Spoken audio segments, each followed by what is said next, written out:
Yes, it's my copy. This is the one that was. So it's Uli Uni. Thank you, and Wabanaki. And just looked at me like, what the hell? Thank you, and Wabi, yeah, Wabanaki. Wabanaki. Is Wabanaki different from Abenaki? Yeah, I think it's pretty much the same thing. Okay. Because I was, when she said that, I was like, oh, that's funny, because not what I was. But maybe Wabanaki is the more correct term? Or the overall term, because there's like several fractions, I guess, within Wabanaki. For sure. Cool. All right, so I'm reading the letter. Yeah. Okay. It's all about you, Jen. It's all about me. Wow. That was really hard. I'm glad I got here a few minutes early. I think that I don't know if she thought that you were reading like a different letter. I don't know. It's pretty much the, Same letter. So There's just say- a little extra. Oh, there's the other one. It's there. Just hiding under the budget. I think this is Assume fine. This is the budget. It is. Big thing. Well, As soon maybe as it'll it's be on nice to have a huge different paper, you person know read it's it than budget. a select board. Well, Yeah. it is 5 o'clock. And Call this Wow. meeting to order. Mary Ann. Where are you headed? We all set? I pledge allegiance to the flag of the United States of America and to the republic for which it stands, one nation, under God, indivisible, with liberty and justice for all. Okay.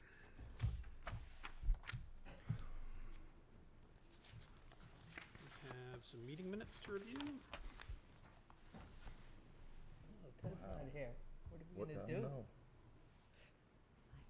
We may have to wait. Who makes motions? I know, right? Okay. You, I suppose. The first minutes, non-public session number 1, I move that we accept that as written. Oh, second? Any discussion? All those in favor? Aye. None opposed.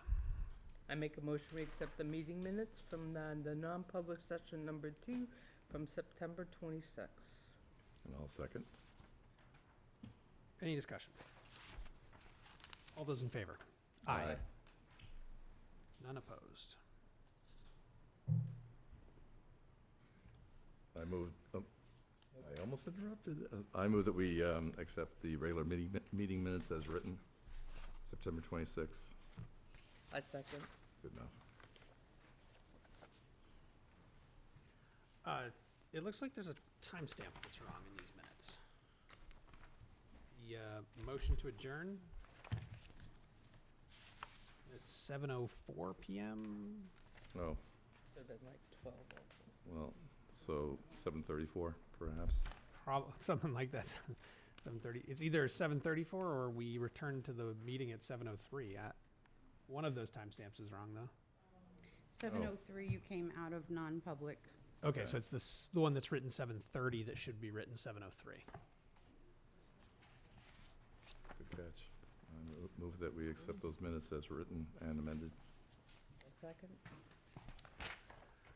Small revision. All those in favor? Aye. Any opposed? That's none. All right, so the select board will meet on the following dates: Monday, October 24th, and Monday, November 14th and November 28th, all at 5 p.m. We also have a few special meetings coming up. We've scheduled some town manager interviews that are coming in the next couple of weeks. We'll be interviewing 3 different folks, and each of them will have an opportunity to do a public presentation, public session. So we would very much like the public to attend those and ask their questions and meet our candidates. The first is on Wednesday, October 19th, and the public session is at 5 p.m. And there was some conversation about location. Are we doing it here or? I'm going to try to do it here. Okay, we're gonna try to. I think your department heads will be at 4. Yep.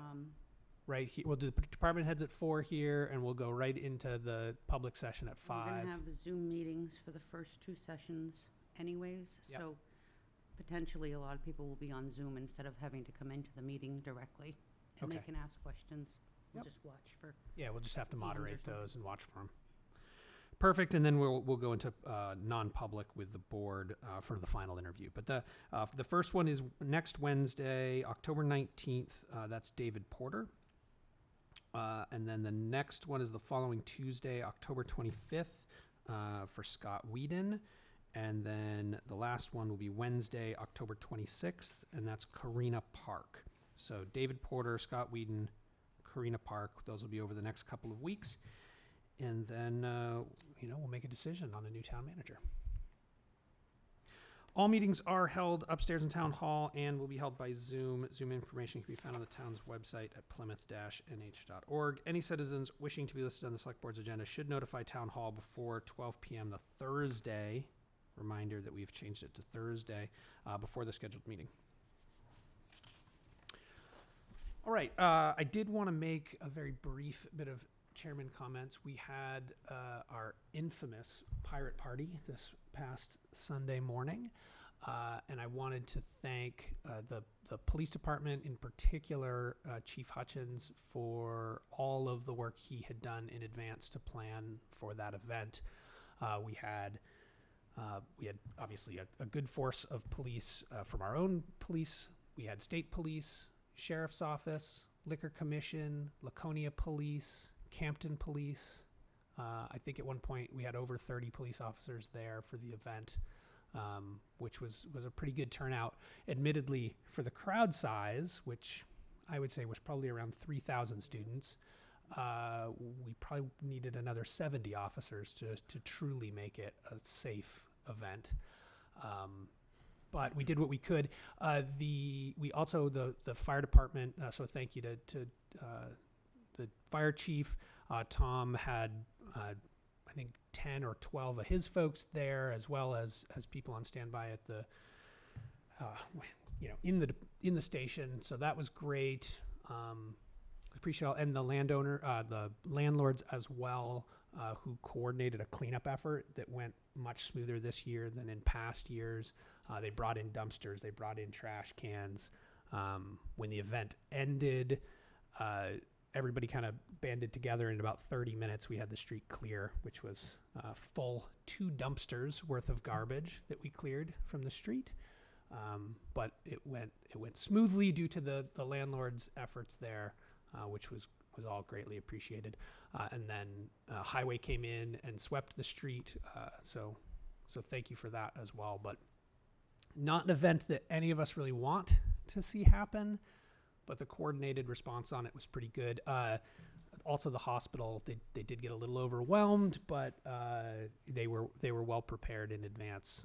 And in general, the level of complaint we got this year seems to be lower, despite the crowd being 4 times bigger. Yeah. So that was my only comments on that. Okay, so we have an appointment. Malik Hammond as an alternate on the board.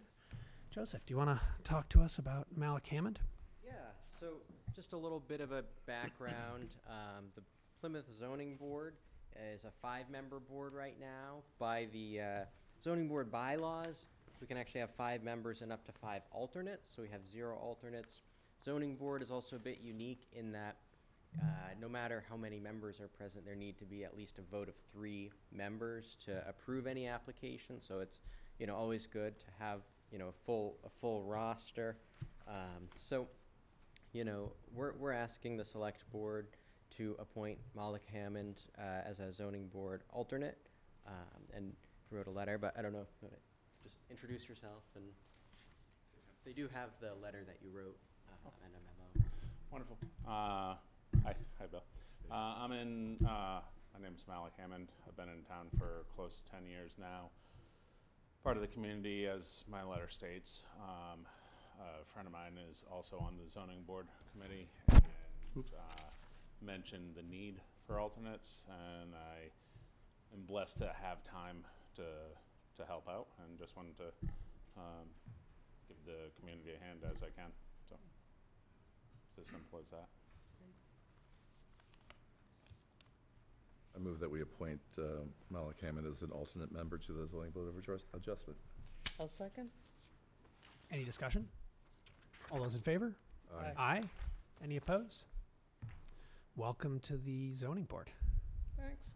Appreciate your service. Thank you. Thank you.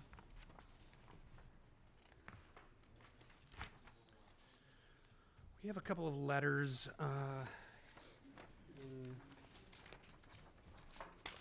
in response to various things. So I'll start with a letter from Violet Lemke, which was addressed, Dear Plymouth Selectboard, first of all, I'd like to thank you for your service to the community and your action toward improving the community. With this being said, I'd like to commend you on being willing to take action that may not be well received by all, most notably, as of recent, the removal of trash cans on Main Street.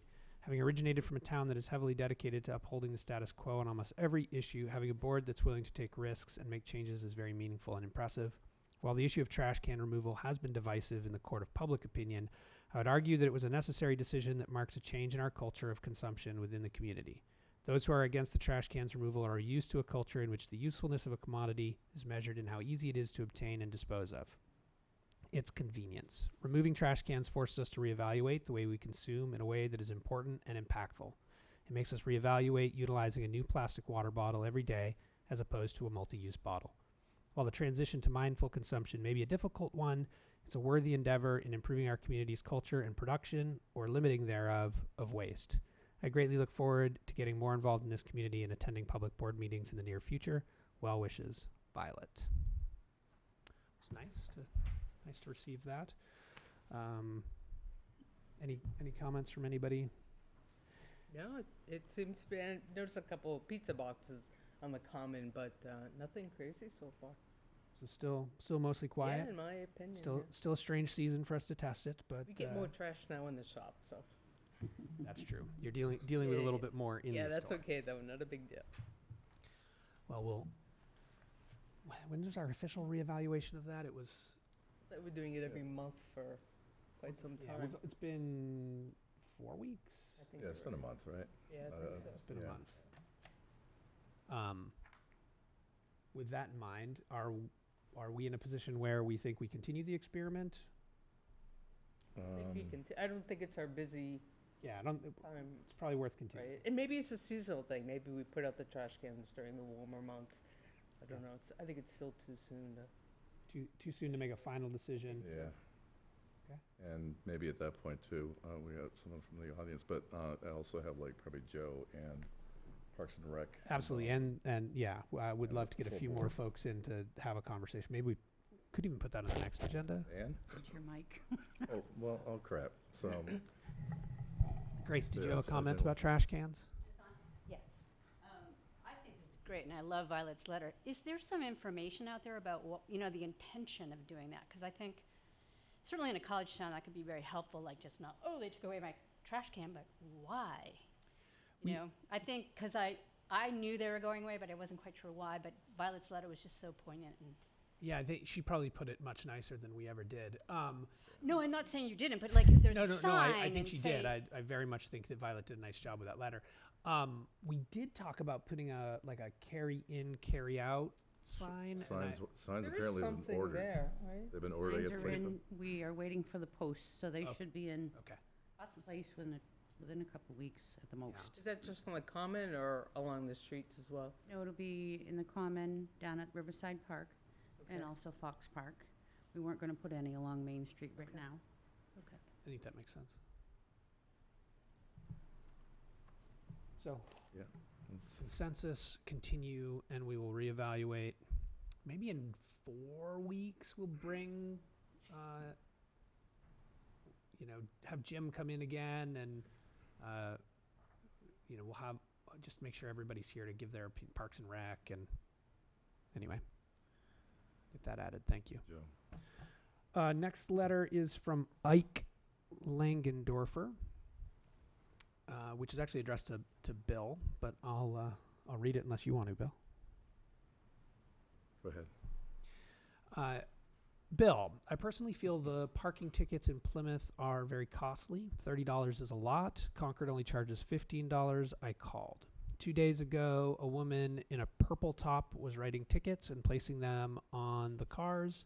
Sure did not look like an official law enforcement person or meter person. Let's not send out bad vibes and not making issuing a money-making endeavor. People first. It is the democratic way. The Ike Langendorfer, sorry. Yeah. If I remember correctly, I wish Chief was here, the $30 kind of matched what PSU was giving out. So it didn't, if we gave 15, they'd still be more likely to park down on Main Street as they were doing before. Yeah. That was the driver. I don't know who this purple top person is. Well, why does that matter, actually? Doesn't matter. Yeah, I mean, ideally, they should be wearing some sort of identification, probably, but yeah. you might have missed. It was a member of the police department. Yeah. They probably didn't have a uniform on. We can ask for them to have a vest on. Yeah. Didn't It's we like a hire high-vis somebody new? vest or something. No, we just hired Just someone new, Okay. but we were having an officer Gotcha. do that. Admittedly, I saw Chief down there clearing meters. We were quite at a few one point, the different chief, times. the deputy chief, yes. Yeah, So they're all trading off. we'll ask for them to wear something if they're out again. If they're Yeah, not even if here. it's just a high-vis vest or something, Right. that would just make them look a little more official. But I think $30 is a lot, but also we've heard from the downtown that they want to make sure that people keep moving and don't stay, and parking's a problem. I think it is what it is. And we were very successful in writing a lot of tickets. That's good and bad. It means revenue, but it also means that people are very kind of maybe tense about parking. I mean, ideally, we don't want to write a lot of tickets. We just want people not to park Right. for long periods of time. We want the parking to move. We want, commerce to flow. Yep. Parking's an issue, but will always remain an issue until Yep. Yep. we solve it. But All right. Well, let's get into some purchase orders then. Joe, you have a purchase order for some winter sand.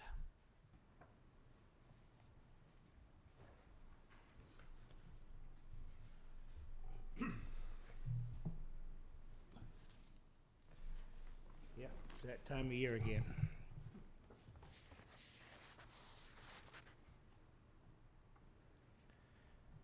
So, I'm getting my winter sand from Pike Industries.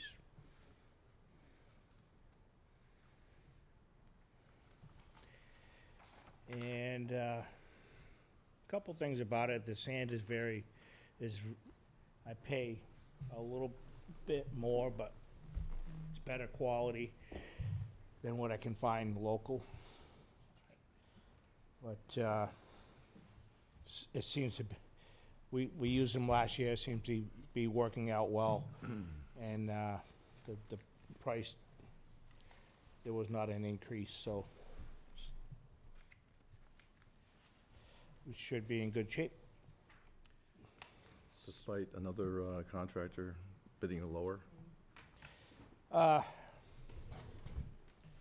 So the only other thing is I can find it local, but some of those vendors, I get big rock in it, which wrecks the sanders, the live well sanders. And then I get other sand that has clumpy clay, which when you put it out, it turns to mush. So the trade-off for the few cents more is worth it, not to have to deal with those issues. Have we always used Pike or had so in a while? No, not always. I mean, years ago, we used Campton Sand forever until they closed, and then we started using local vendors, and we have used Pike over the years, off and on. But the vendors are being harder to find because the resource of sand is harder to find. And so this is more like a quality sand you use for septic, and so all that resource in this area is used up, so most people travel to Pike to get their material. So, Is this only half of what we expect to spend this year? no, but normally I would have a second, source as a backup, and I just barely got the contract in. I haven't had a chance to write it up, which is a small amount, so this is my main source. Okay. And so this price is basically what we're gonna use. So this price is for 1,200 tons. Right. And last fiscal year, we used 3,800 tons? No, so last year, what happened was the trucking got included, and so we readjusted that. So Okay. if you, I was just looking, because in the letter that you wrote, it says consumption of winter sand last fiscal year was 3,867 tons. right, and so I didn't clarify it when we were running it through the, it just ended up that way, but if you look at this one, it shows 1,200 tons sand, and then the trucking is also 1,200. Yeah, trucking of 1,200 tons. So So, but you think 1,200 will get us through this winter? it will, with a secondary Correct. smaller purchase? yes. So if you use more than 1,200 ton, you're gonna come back with another purchase order, is that right? I will have one for the next meeting for the other The other backup. half? The Okay. other backup vendor, which won't be nearly as much.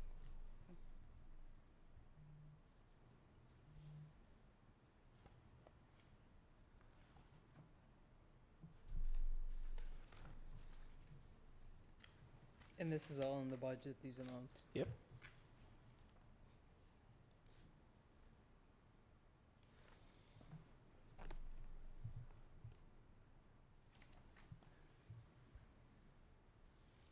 Well, I'll make a motion. Still waiting for Ted, but, so I move that we expend, or at least reserve $16,260 for screen and delivered sand, with Pike Industries. A second? Any discussion? All those in favor? Aye. Aye. Any opposed? All set. So now let's take a look at the asphalt paving. So at one time, I did have another vendor that he quoted me on one small piece of this, before I was able to acquire more funds to do a bigger amount. And between all my vendors, I was struggling to get them to overlap and giving me bids. So I had some that gave me bids on some stuff and not on others. But that being said, the reason why I picked GMI is because they have a machine that will grind along the curb. So because I'm gonna go from curb to curb in some sections.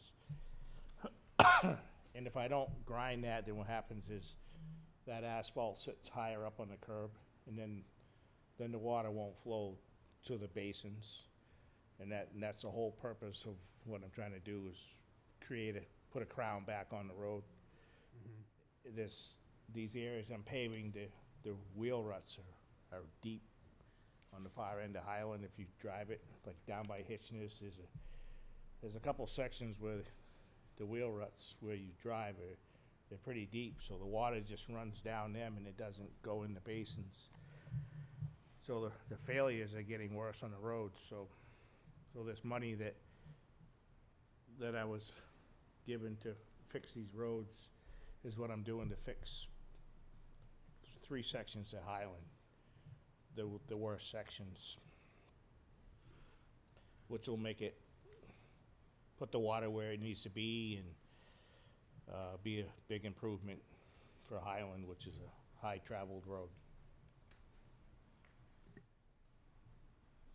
These funds are coming from the additional highway funds that you approved to be accepted and expended. For this year, it's a one-time. That's where those funds are coming from. So, And what was the reason that there's just the one vendor quote? Well, I had another one that gave me a quote for one piece of it, and then I couldn't get him back there to finish it up, and so then when I got inquiring, the GMI has the right machine to grind the edges, and that's why it's a little more money, is because that machine costs $5,000 just to get the machine there. Nobody else has that machine. Another vendor way in the southern part of the state, and he's booked right up through the season, so. When would they be able to do this project?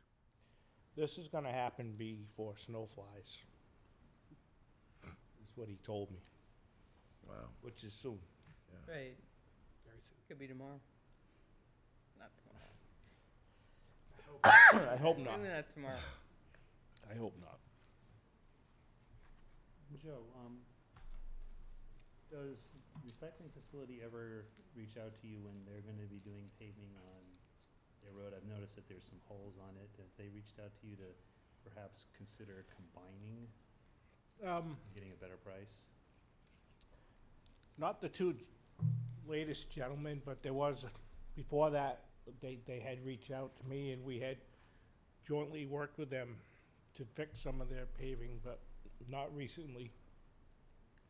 Because, you know, it seems that we have, at least in a few areas in the town where paving is done and contracted separately, and it would be, I would imagine that we could get a better price if we kind of lumped all of the projects together and we're able to say, here are the things that we want to do this year, give us a price, rather than doing them piecemeal. I'm thinking things like what we did out front here, what might be necessary over at the recycling facility, this paving. I don't know if there's other ones. Oh, but- we did the small paving off Route 3. What's the water spring? Crystal Springs. Yeah, Right, that right. kind of, instead of doing them piecemeal, you know, kind of figure out when we might know all of them, what we were going to do for the year, try to get them all in one project. It could be like a, you know, So- because we have a so- CIP plan, you know. which- I had the same vendor is doing Crystal Springs, which is tomorrow. The same vendor did the stairs here, but I couldn't get him to do it in the same day. And because they're struggling for help, so they have a smaller crew. And that's a And- different vendor than that wasn't AMI. No, so like GMI, you GMI, wouldn't sorry. get them to do that because, you know, it's larger equipment. And to put all that larger equipment on one job and then pull off and go do a little job, they just won't do that. Because of the scale. They lose money if they have to, they make all their money when they bring all the equipment in and just go to work and then pull out. If they bounce around, they're gonna charge you for that moving fee, so. But do we typically look at projects and go, this makes sense to combine where this doesn't? Is that an approach we take? I have, I mean, I've, like I have another vendor who's gonna do some work on, Texas Hill, and then he's going up Warren Street, and then he's gonna be on Parker Street, so, but they're all in the same area. So unless, if you spread them out, like the recycling's way on the other end of town, so by the time you finish up here and you go up there, the mix is gonna be cold on that truck. So you kinda gotta have them concentrated in the same area, so they can just keep putting it out and not have it get cold. Oh, it gets cold that fast, huh? What's that? It gets cold that fast? Mhm. Wow. Yeah, once it comes out of the plant, it's a couple thousand degrees, and then you gotta truck it down the road, and you lose, you know, the cold. Trucking it down the road, even though it's covered, it cools it off, so when you get on the job, they don't waste any time putting it down. I was just curious, thanks. It is possible, but, it's a lot of work, you know, if you have people working together in the same neighborhood, that's possible.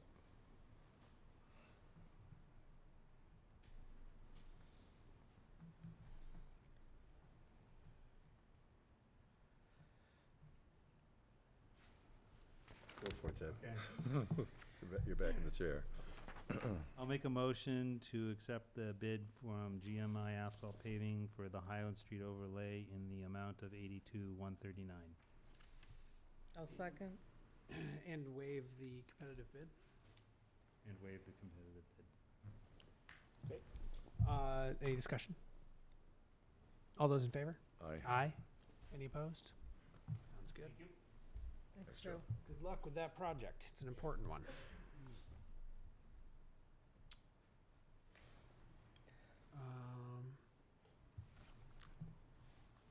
We have is the budget committee here?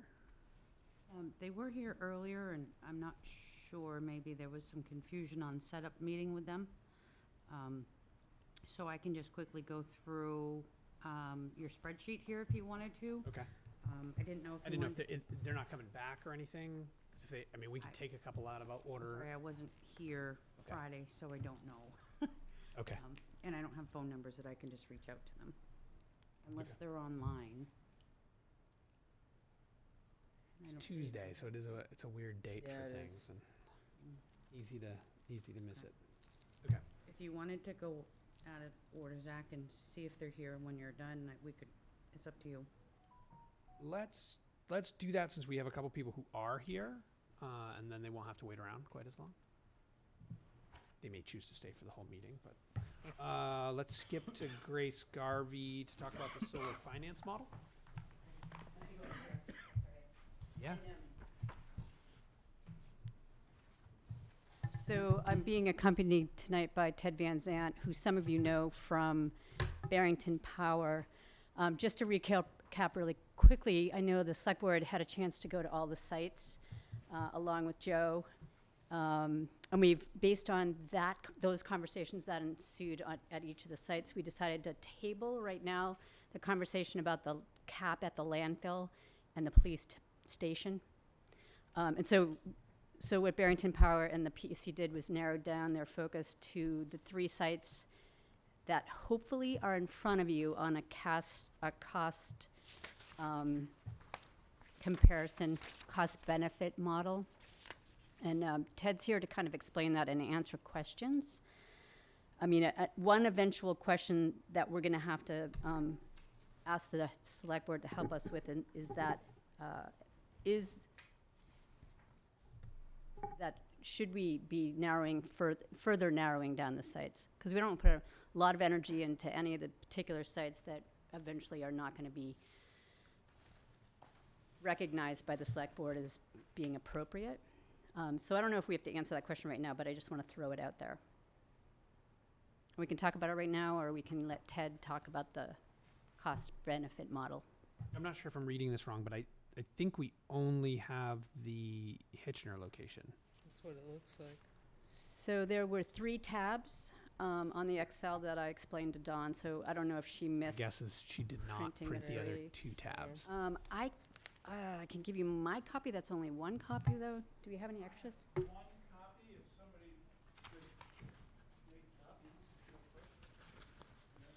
Yeah, that might help.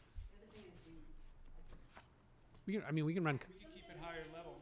Or we, Oh, let's keep it high. 'Cause Yeah. I think it's gonna take too long to Yeah. go and make copies and. I don't know. You have Hitchner? Yeah, we have Hitchner. Yeah, we have that's it. Hitchner. There's you guys could look on together on that one, and if you want to give another one to Ted and. To me and Ted? Still not what? Good. Yeah. You also can come sit at the table. There's no invisible barriers here or anything. I'm going to give that opportunity to Ted. I'll be right here. You can also grab a chair, Grace. It's fine. Much more cozy up here. Yeah. Less formal. Thanks, everybody, for having me. I guess think as Ted pointed out, this is probably, Can I see yours while you're talking? yes, there's 3 models there. Thank you. This conversation could easily take an hour plus. So I know you don't have that much time, so I kind of want to get a sense of how much time you think you want to spend of me talking or of you asking questions, and then I can kind of tailor what I'm saying to that amount. Because there's a lot here to discuss, and so it just doesn't seem like we have that much time, so. Basically, what Ted did was he took the 3 sites, Hitchner, area behind the transfer station, and then area across from the airport, and he looked at 3 different ways to fund those potential arrays. Cash purchase, which I'm sure is poorly off the table. Grace, can you pull that microphone over to you, please? Oh, Just cut my sorry. finger. So cash purchase, bank loan, and then PPA, just so that you can look at sort of how things start falling out.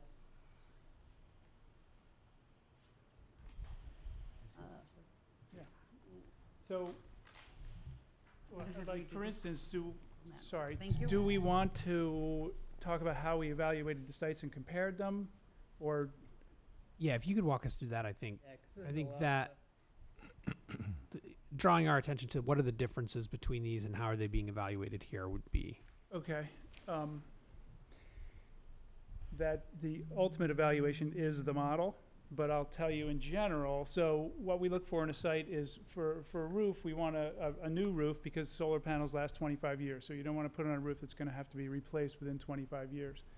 The roof would need to be structurally strong enough and facing south or flat. And so- we have no route. We're so not we can looking put at the any solar roofs. panels. We're not looking at any roofs because none of those situations apply. So Right. we looked at all the different roofs of buildings in this town, and the only one was close was the police station, and because there's too much shading, we took that off the table.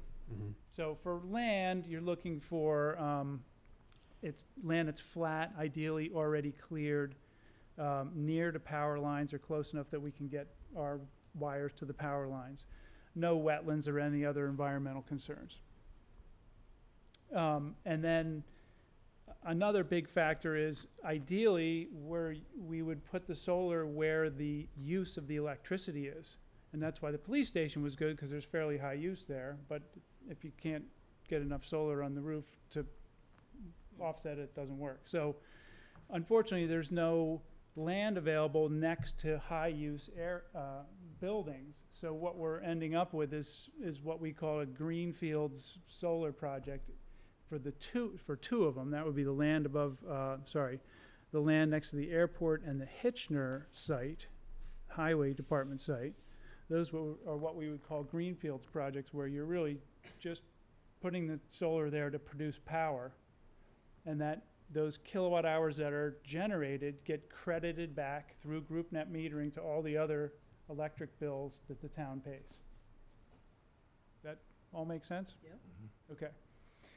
So in the case with the recycling facility, there is use there, but the generation is probably 3 or 4 times or more, probably more like 4 or 5 times what's used at the recycling facility. So there's some benefit of putting it there, in that you're getting a higher financial benefit, which I can explain in the spreadsheets. But that's the that's the one factor of evaluating the sites is ideally you're close to a usage, but we don't really have that in any of the sites except for partially in the recycling facility. Questions? So does the cost-benefit ratio at the recycling center come out ahead of the cost-benefit ratio of either of the other 2 sites? Good question. Not really, because the downside of that site is that we have to clear trees and then clear stumps and do all the site work that's going to be required. B, we have to build a little access road from the paved area at the recycling center up to that, so we can get construction vehicles up and back. And C, we have to cut across pavement, a fairly long pavement cut to get to the interconnection point. So the construction costs are two.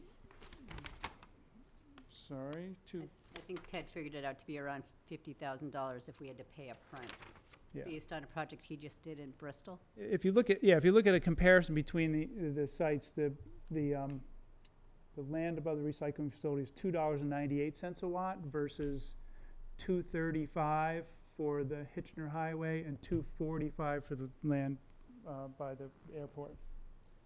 So you can see that on a dollar per watt basis, the construction cost is significantly higher at the recycling center because of those three factors. So again, bottom line, there's not tremendous differences between the other two, the land across from the airport and the Hitchner Highway Department land.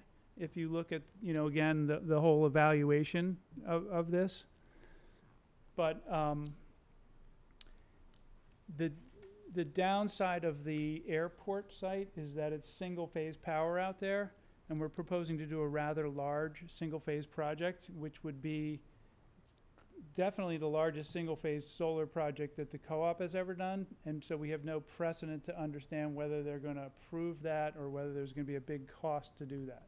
Technically, we can do it, but once we get to the co-op's power lines, we don't know until we do a system impact study whether that's going to be a costly endeavor for their piece or whether it's just something that they would allow or not. Maybe they would require us to downsize it or not do it at all, or it could be expensive. And that study would actually cost money and it might take like 6 months That or. study would cost money and take, 3 to 6 months. Okay. So, and any of the projects will have to go through the same study. Okay. And that's probably between, say, $8,000 to $10,000 each. And that includes the engineering that has to be done to make an electrical one-line diagram, and then get that to the co-op, and then have them tell us how much the study is. But based on other studies, on other projects we've done, we think that's a reasonable estimate of cost. Is there an expectation that the co-op wouldn't bother with, if it's 280 kilowatts, 280,000, the co-op is likely or unlikely to approve something like that, or we don't know? It really depends on what's downstream between those lines, how big those lines are, how big the transformer is at the substation. None of that stuff is transparent information, and we can't just call them and say, hey, what do you think? The answer is always, you need to go through the impact study like everyone else. If I understand this spreadsheet correctly, and I'm just looking at the Hitchner, the middle column, which is bank loan, our investment would be $483,500. We would finance that over some period of time. I don't know what. That's correct. Zach, you have to actually finance the entire amount. Even though you get the. You're going to get offsetting revenue. No. You have to refinance. Even though you're going to get the federal tax credit and the rebate. Yep. So you have to finance the full 705. Yes. And then how does that money come in? So Ann and I talked about that, right? Yeah. So one of the things you can do is budget. Wait, we're talking about two different things here. If you're talking about the grant coming in from the federal government. Yep. Is that what you're talking about, Zach? I'm talking about the rebate and the grant. The grant, I don't think that's completely determined for nonprofits, municipalities, how it comes back, Okay. but it's a grant to the town. But So I would you would- agree, you'd have to come up with the cash first Gross to do the project. appropriation. And you couldn't then pay down the principal on the loan with the grant that comes in? Sure, you could. Okay. But But you start with financing the 705. You have to have the full 705, and that was part of the question I have. This one here is 705. What is the other two prices? Is there? I 686. just want to understand the spreadsheet first, so that I'm just trying to use one just to understand what we're looking at. But is that financing payments of 32,000 based off financing 705, or is it based off financing 483? 483. Yeah, So those financing payments are going to be higher than 32,000 if you're financing 705 instead of 483. Right, but the idea is that you're going to get that grant very quickly, so this is sort of, it's not a, there would have to be two separate models for the first one on day one, and then 30 days later or whatever it is, you get the money from the federal government and So you pay down your loan. arguably, you could finance 483, but you would appropriate the 211 or 221,500 out of into the general fund, and then when the grant came in, you'd just replace that money. when you appropriate, you have to gross appropriate, Zach. You can't put in, Right, but you wouldn't have to take out the loan for the full amount. correct. Right, So- so you would still appropriate the 705, but the loan you'd only need to do 483. At which point the payment would be Are fine. these guaranteed, this grant and this loan? Or the rebate and the, The rebate and the grant. Rebate is not guaranteed. The grant in lieu of federal tax credit is legislation that just passed in the Inflation Reduction Act, so it's Okay. still being so worked it's still through not guaranteed yet either. No, but there's a lot of people moving forward with projects based on it. I mean, obviously, we're not at that point. Sure. I would say before you're signing a document, it will be guaranteed. The Okay. assumption is that it's law, it's gonna happen. So you're still appropriating the 705. You're operating under an assumption that you're going to get this other money, which we feel reasonably comfortable with. Then the loan would be for 483. The earnings, and I'm just going to sort of summarize the next four cells. Effectively, you end up earning, after the finance payments, 22,000 free and clear That's correct. to the town. So one thing, Ann and maybe it's the wrong time to talk about it. So are you saying that we're going to get $22,657 from someone, or are we not going to be spending that amount? Right. My understanding as I read this, that's the amount we would earn from the system annually. So does Hey, that let me, wipe can out I, what we pay can I jump in? already? I think If, do you have this in front of you, Ann? I only have the The Hitchner's. Hitchner one, that's fine. Okay, so if you're looking at the second column in from the left under bank loan. Yep. You're going to get in credit values $58,000 plus $93.96. Then you're gonna pay out the $65.50. So the credit value is just gonna be a reduction in the bills that are coming in, is that correct? That's correct, yeah. All right, Is that reduction in bills, or is that selling power back to the power company? No, it's credits on your bills. What's our annual electric bill? It exceeds that amount? well, it's oh, yeah. 450,000 kilowatt Yeah. a Hours. year. Yeah, your streetlights alone are like 65,000. Okay. So, Ann, if you add up the 58 and all the numbers below, you get income of 58, you get income of 93.96.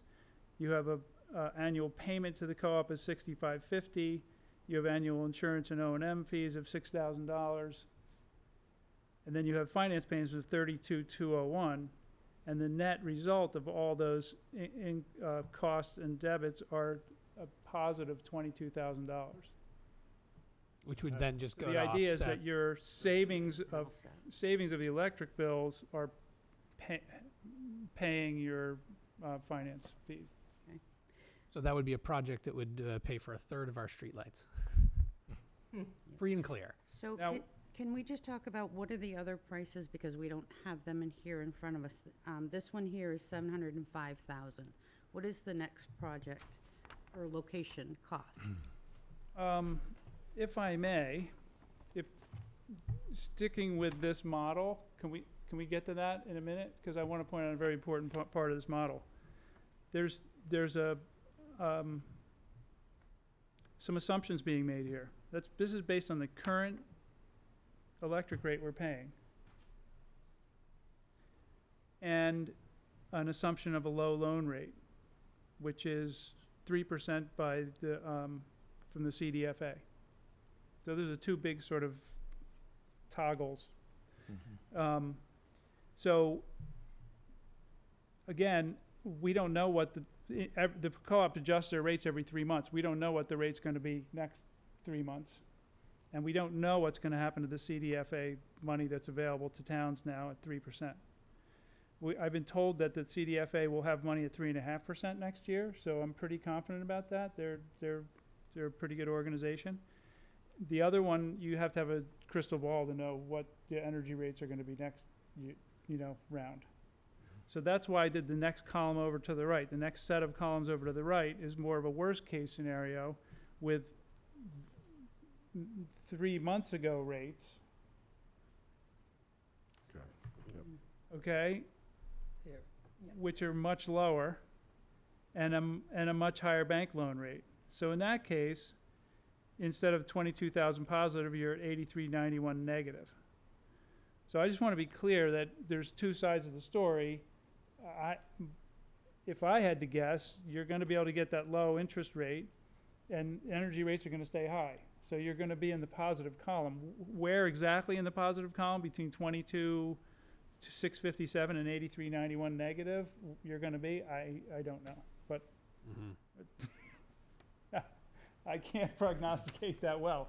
Our job was to give you some benchmarks to kind of compare to. So Does that make we will sense? never know once we sign on the dotted line. Well, Pretty we would much. know, No, we would know on the eventually. loan, Yeah. so Okay. that variable would drop. The one that we wouldn't know is the NEGC exported energy rate. That's correct. That's the one Right, that's that's gonna what vary. right. And that's where you get the benefit of actually consuming the power on the location, because now you're not paying the rate that they're charging you Right. for power. You're paying only what you use and above what you generate. But it still fluctuates. Still I mean, if you're fluctuates. saving a lower energy rate, you're still not, your return is less than if you were saving at a higher energy rate versus getting a credit back at a higher energy rate. So Does that make sense? Yeah, it makes sense. From these three, are we pointing at the airport, perhaps, or because it seems like there's? Well, I feel bad I cut Ann off. I want to It's answer a okay. question. Yeah, So okay. the numbers are different, but the sizes are different, so it's hard to compare. But the total top line number was 705 for the Hitchner. The top line number for land above recycling is 596,000, and then 686,000 for the land across from the airport. So the But those 686 numbers are sort of irrelevant without the rest of the spreadsheet because there's Right. other assumptions behind that. In column 2, what's the bottom line total benefit cost for those locations? Good question. 13,000 for the recycling facility. Yep. 25,390 for land across from the airport. What about, oh, no, he's And so got the Hitch. land across from the airport bubbles up to the top. Because the And cost is there's a- lower and the revenue's higher. Well, yeah, and there's Essentially. the major reason for that is pretty confusing, but I'm going to attempt to explain it. So, if in either case, we're going to have to put in a new electrical service because there's no electrical service there that we can really tie in. There is at the airport, but we'd have to upgrade it anyway. So there's a new cost to the town. So, for three-phase power, which we would do at the Hitchner site, the co-op charges a lot more. So there's a fee, an annual fee of $65.50. You'll see that But online. oddly, Right. for the single-phase power, it's only $608. So that's why $608. $608 because because the way they charge you, they're not used to charging for solar projects. They're used to charging for putting in a new electrical service. If you put in a new three-phase electrical service at that size of over 400 amps, they're going to charge you this big amount of money because that's how they've sized it. Now, So- does that further point to your concern that they don't really know much about doing a solar project of this scale on single Yeah, phase power, and sort of. It's just thus that it's fee more might that not they even don't hold? have their pricing model doesn't really reflect putting solar back into the grid. It's more based on You selling using- power. Right. So it's an odd thing. Like, it should be that the highway department, Hitchner land, comes out on top, except for that one oddity, which flips it over to the land across from the airport, except that the land across from the airport has this unknown question about whether they're gonna allow it. So, in my opinion, if you're gonna wanna try to pick between them, you would pick those two sites and sort of progress forward to the point where you're doing this, you're getting the impact studies done for both sites, as long as everything else is equal. And then you can kind of evaluate once you get that information back. And paying for both impact That's studies. right. That double the impact cost, Yeah, or? yeah. Okay. But the only thing, I'm sorry, the only thing is, if you do go forward with the project, that cost is included in these numbers. Right. It's just that it's an at-risk cost. If the town votes to not do it, or both get rejected or whatever, those are at-risk costs that you would have to spend money. So you eat the cost then? I'm only kidding. And I wish I could. we've had long conversations about, do we do that study before? Well, my question's gonna be eventually, do we actually have to go to warrant? Because back in 2017, there was a conversation of not having to go to warrant, On a the power bo- purchase agreement, you might the- not have to. but that the board could actually vote for a project like this. But that's another conversation that I'm wondering if we need to have. Somehow, Grace, they're gonna have to get that money appropriated, so this Yeah. will go to Not- town meeting one way or the other. Not on a power purchase agreement. There's no capital to that's- appropriate. For That's the true. actual building of No, this power project. purchase agreement, in other words, somebody else is eating the costs, and we're just getting, You're just There's buying no power. upfront cost. Is there any good model of going to a power purchase agreement, though? The 'Cause risk on power purchase agreement's high, though, right? Yeah. Because you look at it and you say, well, this sounds fantastic if I can put up no money up front and just start making $8,000 a year. Like, cool, let's do both sites. But on the downside, if things turn on you, all of a sudden you've got a power purchase agreement that's costing the town $21,000 a year. Yep. That's not great.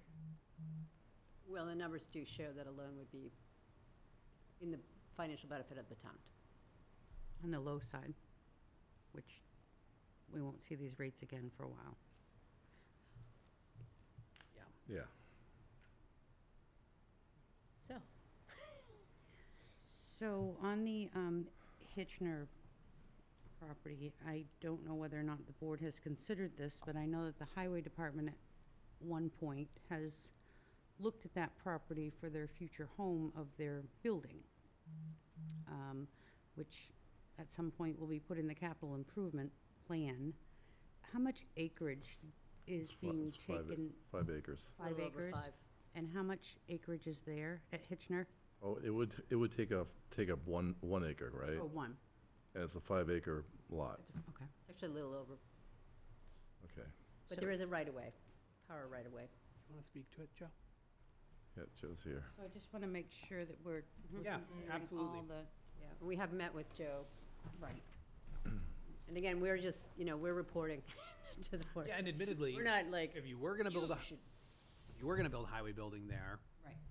You could use actually the advantageous power. because now you can directly use the power if they could Mm. comfortably coexist. But that was my question.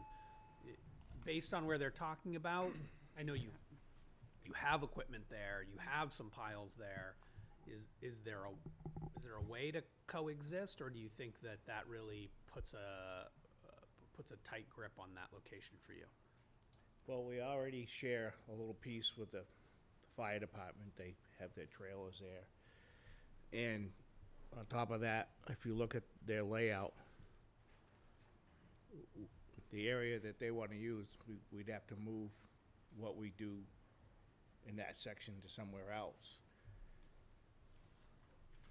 And if you size up the size of the building that we have, which is not big enough for what we have, if they move in there with that, you pretty much squash the idea of putting a highway garage there. the layout just won't work between what we have and then trying to put a building there, in my opinion. Yeah, you don't think that there is enough building sort of to that left-hand side when you come in? The way the whole site drains, the middle section is high and dry is where you'd put the building, which is on this side of the power line. Yep. So if you move all the operations where they want to put their thing, you bring it back into where the other areas where we need parking and need to put a building and a septic and wells and all that. Do we actually have a plan for a new building facility to be sure that it's too small or too big or can or can't work? No, we've been just, like we had the misfortune, we lost some property down there at the highway garage where we are, so we moved a lot of our stuff out of there up to Hitchness, so we just seem to collectively get smaller as we're growing with nothing to back us up. Once you do that, we don't have a backup plan for a highway garage. Right now, if we had to, we could come up with a plan. So as part of the site survey that's being considered, we may want to also include the thought for a future expansion in that area for the highway garage. I just want to make sure that we're Yeah, putting, if we were gonna do that location. yeah.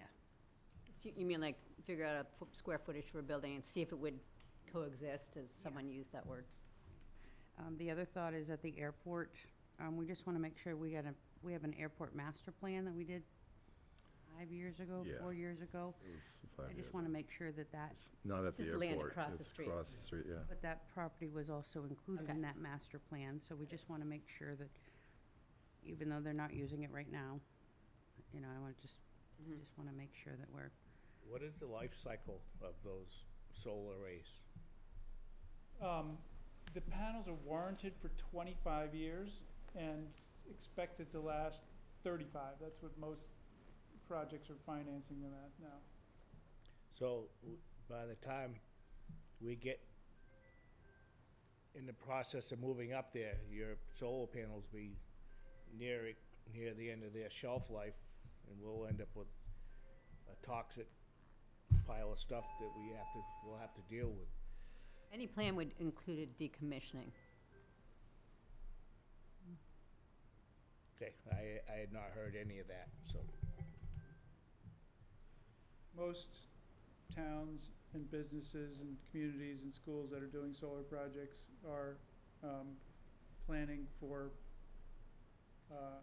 solar panel recycling plans, so that you recycle most of it, the metal frame, et cetera, and the glass, and the rest of it gets landfilled and possibly reused. So given the life cycle of solar right now, there is no firm recycling plan, but that's the assumption that all of the towns and communities and businesses that are putting solar in are under the assumption.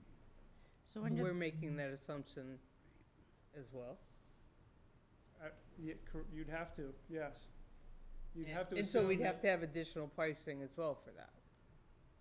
That would be additional costs? No, there's some cases where people think it makes sense to put in a decommissioning bond, Mhm. and that would probably kill the project, depending on how big your decommissioning bond would be.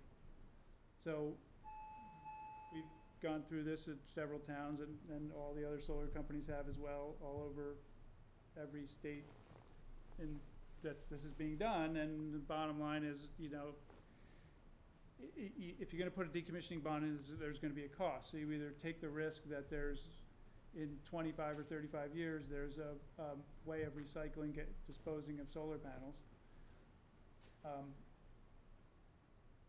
Or you put in a decommissioning bond that, you're paying for, that then ultimately supposedly covers that.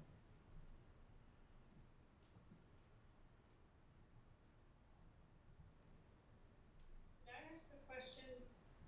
Yeah. Please, This is Maggie. Maggie Mumford. I've been in on the whole discussion. I'm afraid I'm labeled as Grace, which is Grace is my daughter. So sorry about that. May I ask a question? Yes, please. Okay. I would like to know for the Hitchner site, I realize there's concern about coexistence, and Ted has provided a possible layout. And so I'm wondering about the possibility of flexibility there and working to think out a site map and really try to be creative about a large enough highway building and a solar array, especially because the benefit of solar will go up if indeed there is a building there.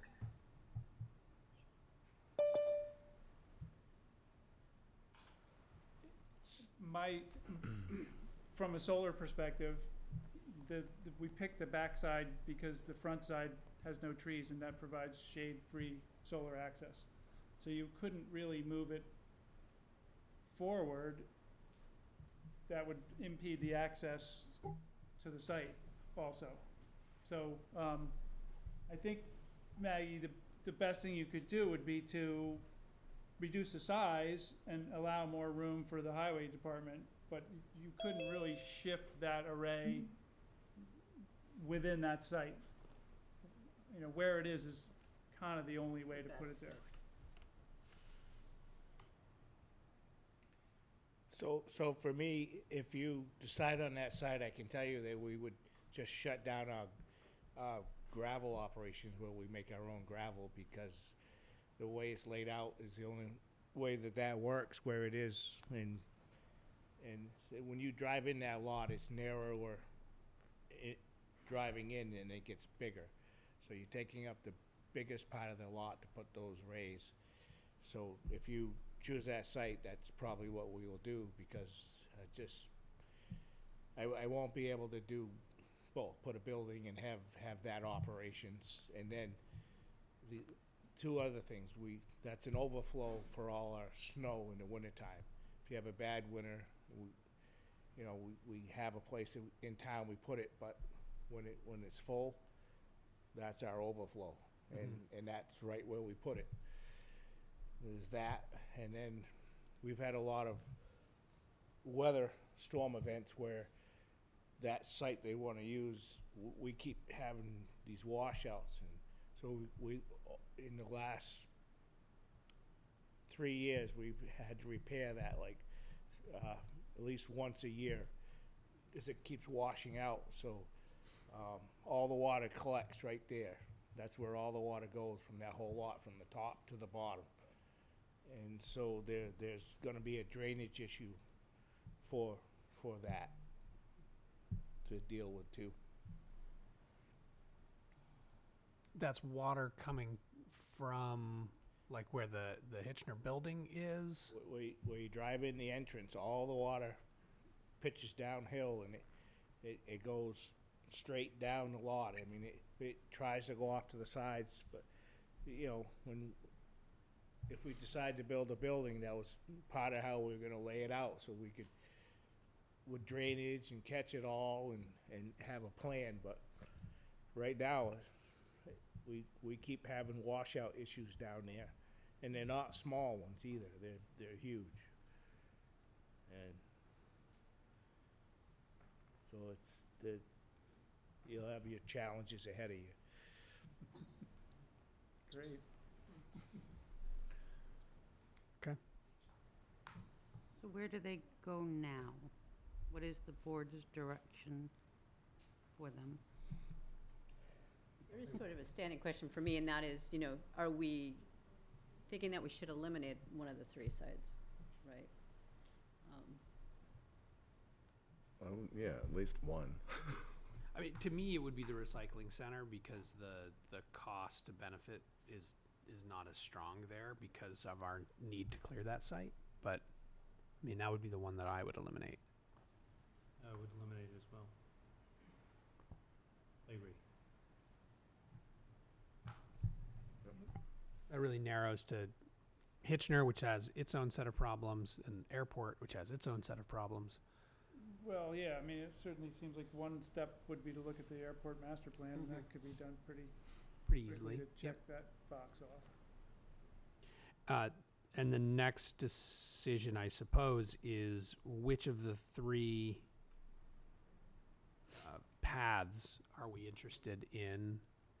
Because each has a different way of approaching them, right? Like what 1 and 2, we would warrant and bring to town meeting. 3 would be a select board decision, and looking at these numbers, I don't know as I would be supportive of a power purchase agreement as written here. So can I just clarify what you just said? So if it goes to loan, it needs to go to warrant, is that what I'm If it hearing? goes to loan, it's got to go. I don't know how else we Right. Yeah, got it. I would I just agree. wanted to To clarify appropriate that. the loan funding. or cash purchase. Either 1 or 2, I think, has to go to Sure. warrant. And I think there's certainly a justification for either of the. The benefit is higher on a cash purchase, but it's also coming directly out of the tax rate. So Directly out of the tax rate. But doesn't it then offset the tax rate by all the savings? True, the revenue. Ultimately Right. reducing the tax rate? that would be the argument you would make to the taxpayers. Yes. Right, so one thing, is it okay to talk about what we talked about? Oh, sure. Yeah, so I went to Ann with this question because I wanted to understand, like if we went for a loan, there would be this cash positive, but we couldn't pay down the principal of the loan with that because it's not cash in hand, as Ann pointed out. But what she said is, if we knew that it was going to reduce the power usage at X, Y, and Z buildings in the next budget cycle, we would reduce those requests for a certain amount of monies to pay Yeah, but there's only, for power bills. there's only one place that's really even possible for, and that's the recycling facility. No. No, it's It just. depends on who's in the net metering, Right. what bills would be in the net metering program, so to speak. I mean, you could reduce the budget line item for the streetlights Right. by $50,000 and say You'd need that, you have to be pretty confident. you need to be very confident. Yeah. Because if you suddenly, this doesn't go through and we don't get that $50,000 back, we're gonna find it somewhere, because you need to have the streetlights. Mhm.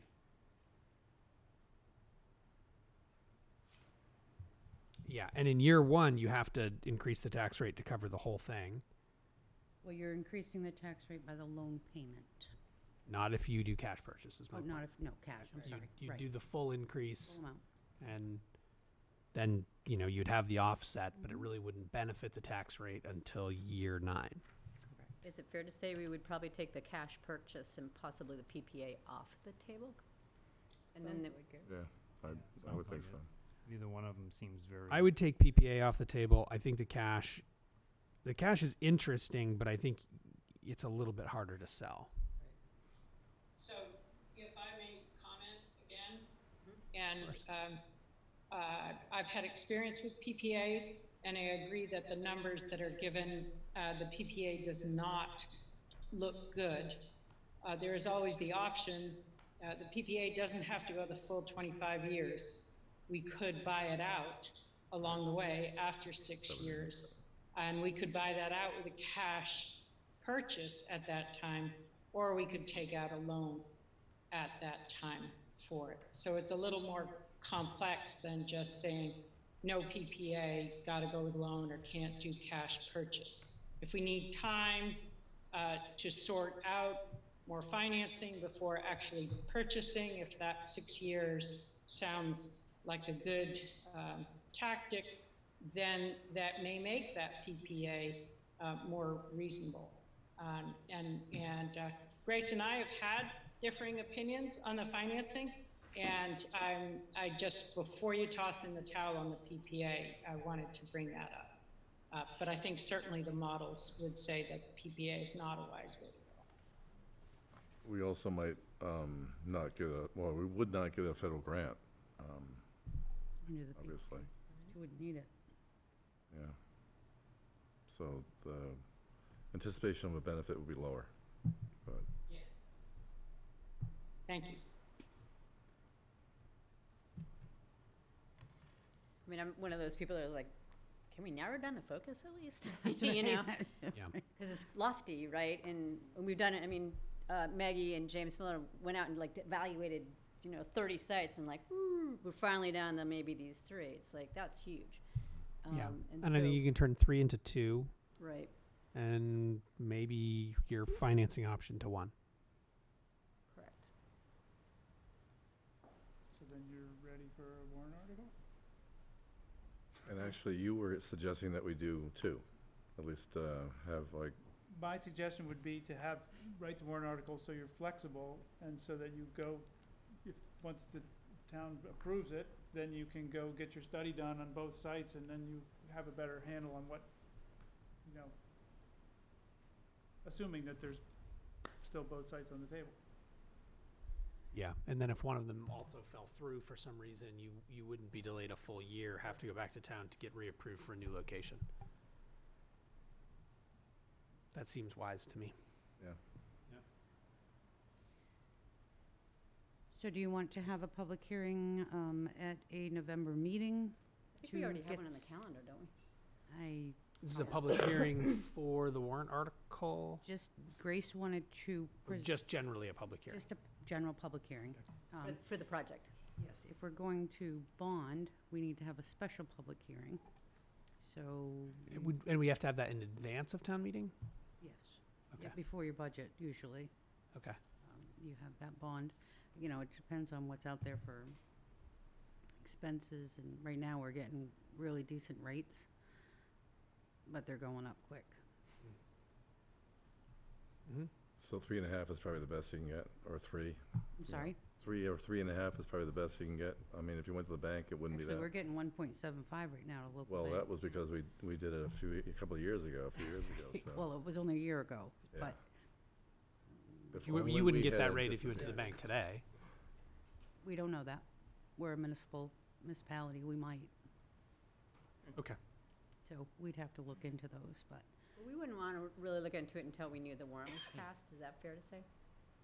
Yeah. you will be asked at town meeting Oh. how much the payment will be. You need to be able to raise and appropriate that payment amount. So we need to know what that rate's gonna be. So effectively, you think we should, if we were going to go this route, we should have that special hearing, secure pre-approval on a loan, have a locked-in rate so that we went to town meeting and we knew Yep. this is what we're talking about. Yeah, the more information you can share with the public at that time, they're gonna be It's fair. much more educated and ready to make their decisions. So the special meeting, for the loan essentially comes before. The budget hearing usually, it's we treat them all as bonds, whether they're bonds or loans, or, we treat them all as a bond. Can it be the same night as we do a presentation on the solar? No, okay, got it. So you do a hearing presentation, then we do a special hearing on the bond, and then And then town it'll be meeting. part of the budget. Part of the budget, and then it would go to town meeting. And can you email that? Yes, Or- I can email those. Is that, do I have approval to do that directly to the select board members? Yes. Yep. But from me, you do. I don't know about anybody else. Thank you. Any questions or? Ann would know more than I. But you don't live in this town, though. Yes, what's that? Do you have anything else? Yeah, I'm wondering, since the sizes are different and the money's outlay would be different, at some point before the bond hearing, we need to decide the size and the site, correct? Personally, I don't know, is they're wildly different, and I think you could request a bond for 705 either way. Yep. You're talking about 705 versus 686, it's, And if you decide to make it smaller, is anybody gonna fault you for that? no.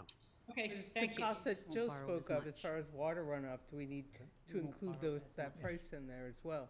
We So might. it's gonna go over the 705, we need some help from Joe for that. And I guess my other question would be, is there the outlay for the interconnection studies? Is the timing on that off, or how do we plan to incorporate that? Good question. So I guess the question is, do you wait till town meeting to get approval before you spend money that's at risk, or do you spend the money at risk before you get approval from the town? Right now, we do not have any additional funding in the budget to do that. I mean, I'm personally not Budget. comfortable with that, even if we had the money, because if we get shot down at town meeting, then we've spent the money and. Well, not to mention town meeting, what they approved was for us to do research, and we were explicit that there was no cost. Right. Yeah, true. There you That's go. actually true. I said that.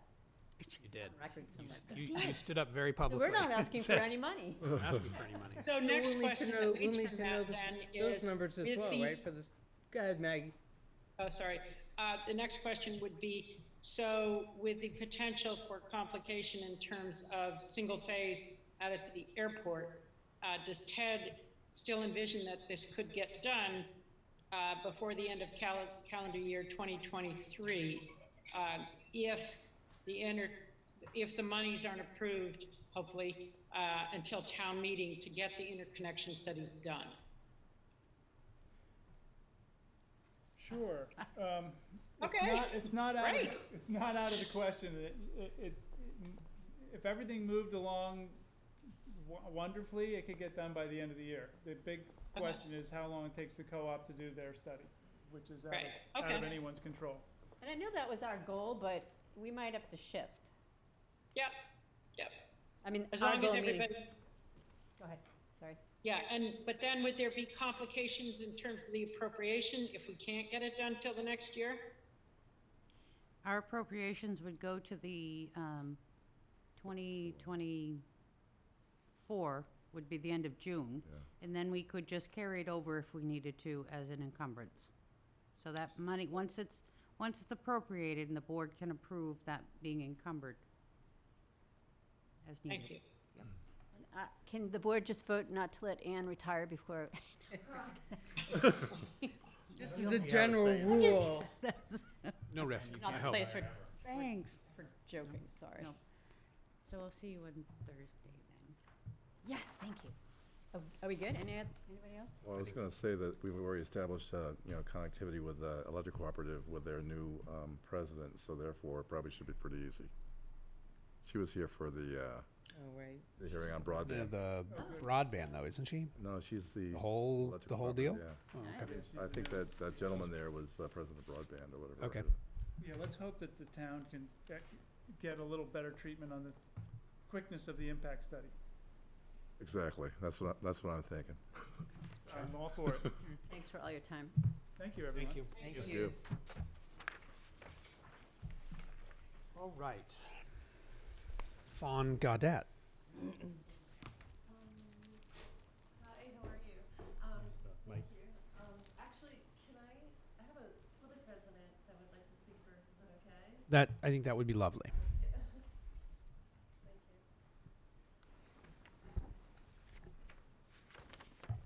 Hello, Plymouth Selectboard. Thank you for your time.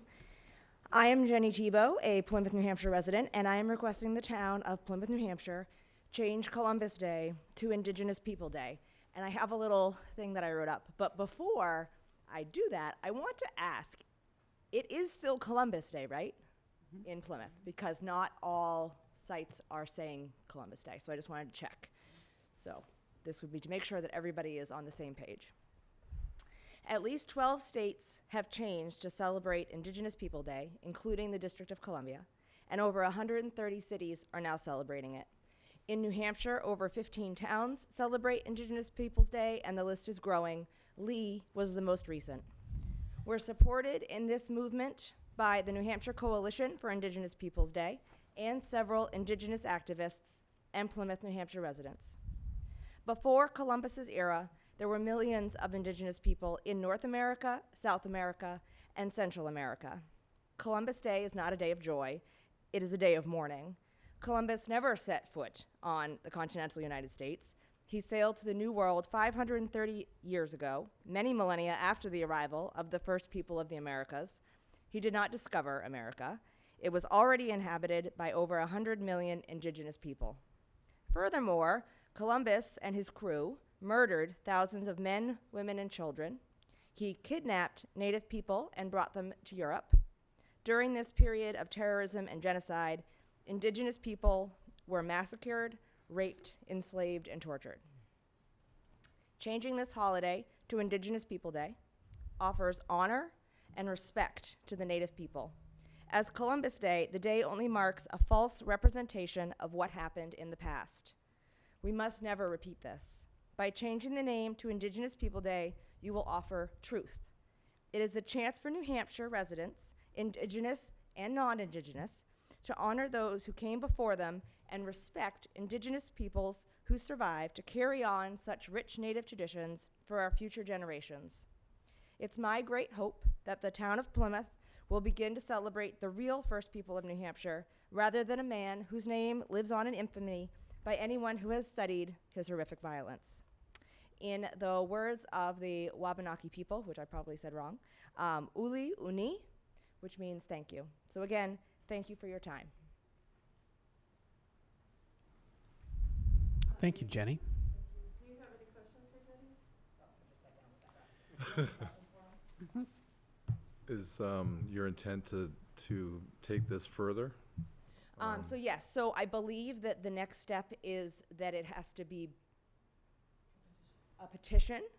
So we would put a petition together and have 25 names, 25 Plymouth resident names brought forward to the board, if I'm correct.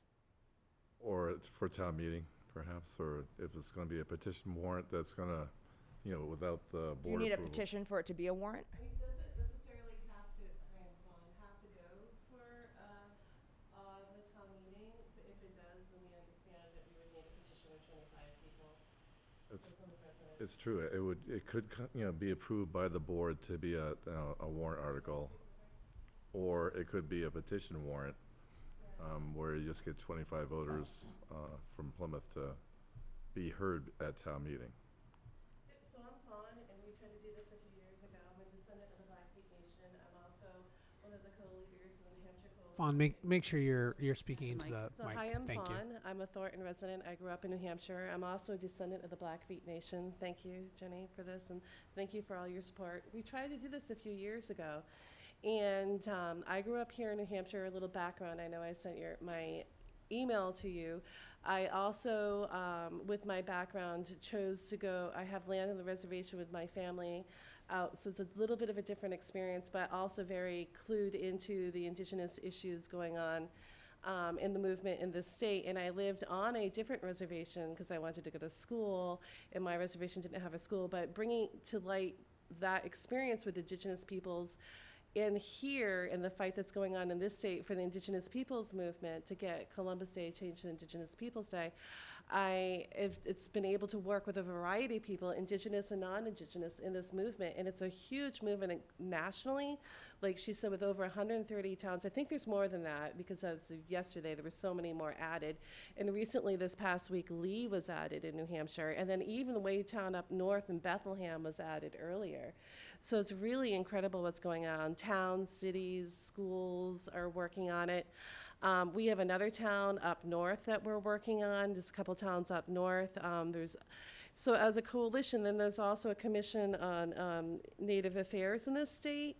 And I believe Kathleen Blake sent you a letter in regard to that. She's the former chair. And we have other chair members from that commission that will be sending you letters as well in support of this. And our coalition in this state, we've worked with various groups. Activism groups are really strong and passionate in supporting this movement. And so we feel like we hope that Plymouth will move forward in this fight. And it's interesting, that's why Jenny clarified in the beginning of the thing, because on your website, it kind of made mention of Indigenous Peoples Day. So I'm not sure if that was the town website or the town clerk Yeah, the website. It was town website. I don't know if the town did it, but the town clerk website specifically says Happy Indigenous People Day. So we appreciate that. Yeah, I'm we not sure appreciate which that, So one. thank you. So I think that moving forward, we hope that this can be a formal movement. Some other towns have done, the vote through a select board. And if you choose to do a town warrant article, we will be happy to follow the steps to do that. And we'll just follow your lead, and there'll be more of us that come in. It was really quick. Thank you for getting us on the agenda. We really appreciate that. And we really feel moving forward. I know I already sent you a letter, and what Jenny said was really key to what we all believe and support is, teaching the truth helps us not to repeat the past. And for Indigenous and non-Indigenous people to move forward in harmony and honoring the people that are still here in this state, that continue to contribute to the wealth of culture that we have and we can share together. So, but if you have any questions, feel free to. So the question is that something the select board can vote on to make for the town, or is that something that has to go to town meeting? And can the select board choose to make it go to town meeting, or do you want us to do a petition to make it go to town meeting as a warrant? What is the route you would like us to do? I mean, I honestly, I don't know what our authority is on. Let me look into it, and I'll have Naming an and- answer at the next meeting. I just don't have everything. Yeah, I don't. Yeah, thank you. I don't know. I mean, if we have the authority as a select board, I would say let's move and vote on it. But I just don't know if we do. So let me check the.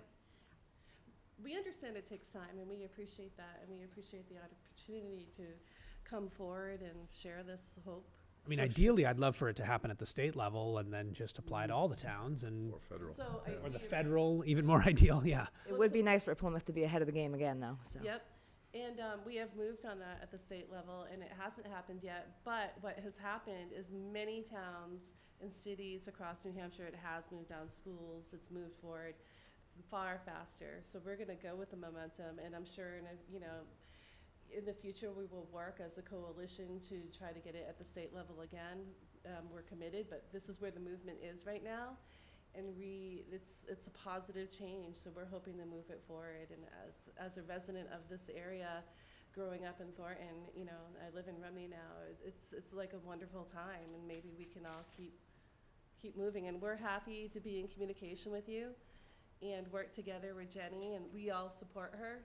The coalition and the commission. I'm not a member of the commission, but I'm a volunteer for the coalition for Indigenous Peoples Day, and I know that the Cowsock Band in Pennacook Abenaki, I don't know if they got their letter into you yet, but they will be sending it. They support this, Denise and Paul Pulio. So, and there's lots of other Indigenous people in the state, and there's lots of other groups that support this. So should we plan on coming back in 2 weeks, Ann? Yes, Zach? I will have Yes. information. Okay. If Ann finds out that we need a petition, then you don't necessarily have to come back. We would just recommend that you get the petition, start working on the petition. Okay, just let me unless you know. have all the signatures that quickly or whatever. But yeah, just to save you the trouble if it turns That's out we fine. don't have any authority. We'll do whatever we need. I heard that we had until December to get the petition, but I'm sure we would get it far quicker than that. But because if it did go to a town meeting, we'd have to have, so if we have to have the petition, that's just a petition for it to get in the town meeting, or is that the petition for a warrant article? I just would need that clarified before. Can you just fill us in later? I will with give you some dates as well. I'll send Yeah. out an email, and you can Perfect. decide whether or not you want to come to the meeting or not. Perfect, thank you. Thank you so much. Thank you. Any other questions? If you have any questions that you want, just can email us, and then we'll also try to save you time and get back with you. And if you have more questions that I can't answer or Jenny can't answer, there's lots of people that we work with that can also. We'll be happy to get back with you. Thank you. Thank you. Thank you. Thank you.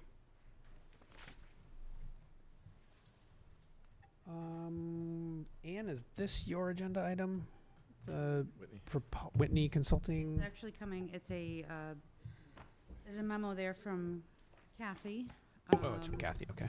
It says proposal for townwide revaluation for 2023. Every 5 years, the town gets fully revalued. And that will bring the town up to the 100% of market value versus the assessed value by DRA standards.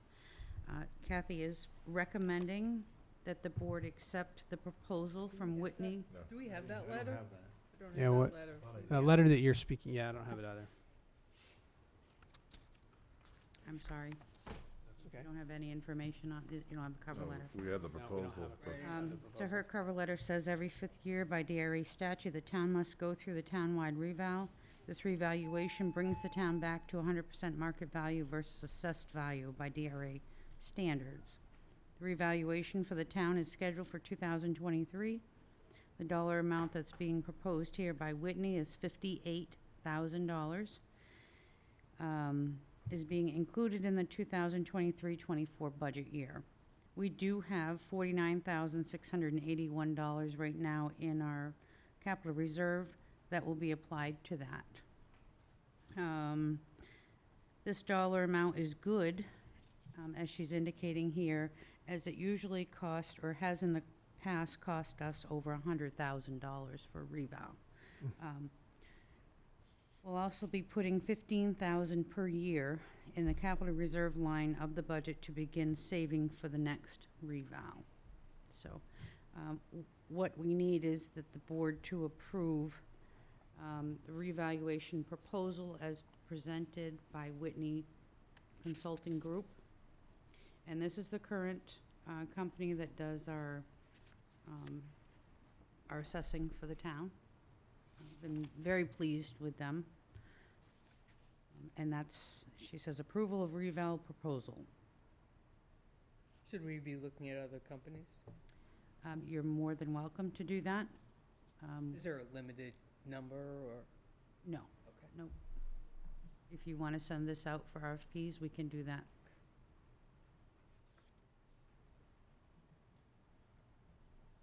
How long have we used this company for? Couple of years. 3 years, 4 years, I think they're on, well, the 4 years, because they're on their So they fourth year. did they do the last? They did not do the last one. Okay. No. They've just been maintaining the. Correct. A quarter of the town each year. Yep. And then they'll do a full statistical update from that information that they've collected over the 4 years, the 5th year. So is that part of the reason why they're able to do it less expensively, you think? Because Probably, they already have the data. right. But we have the data as well. We do, but as Zach is indicating, bringing another company could be more expensive because they may not be used to our systems. You know, there isn't, we're very pleased with this organization that we're using right now. And with the sales crisis that we are going through, I'm sure that there'll be some changes in values. And we'll feel better about paying higher taxes. Right, Because the exactly. value is so much higher. Right. Yes, and it goes, as long as people remember, it goes on what they pay for the property. Yep. And that's how we get our values, Yep. for the most part. Yep. If you're willing to pay, you know, big money, then it must be worth big money unless you can tell the assessors differently. My house went down in value. Your house went down, yeah. So do you want to put this out for, for proposal, or is the board ready to accept the 58,000 expense? Again, 49,000 of it is what we have right now in the property reval, so you'll see a warrant article for this. So we have something every year for this already. We do, This is just an increase to cover that special year. that special year, yes. Which brings everything together and updates it. Is there a time limit we're under? We need to.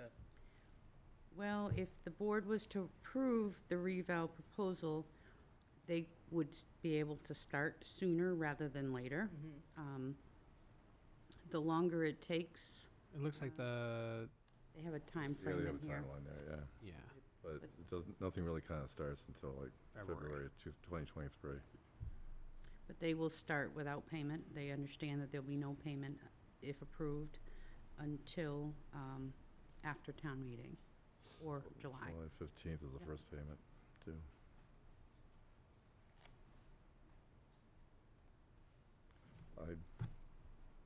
I go with the flow. I really don't think, I'm usually, opposed to like not going with a couple of bids, but.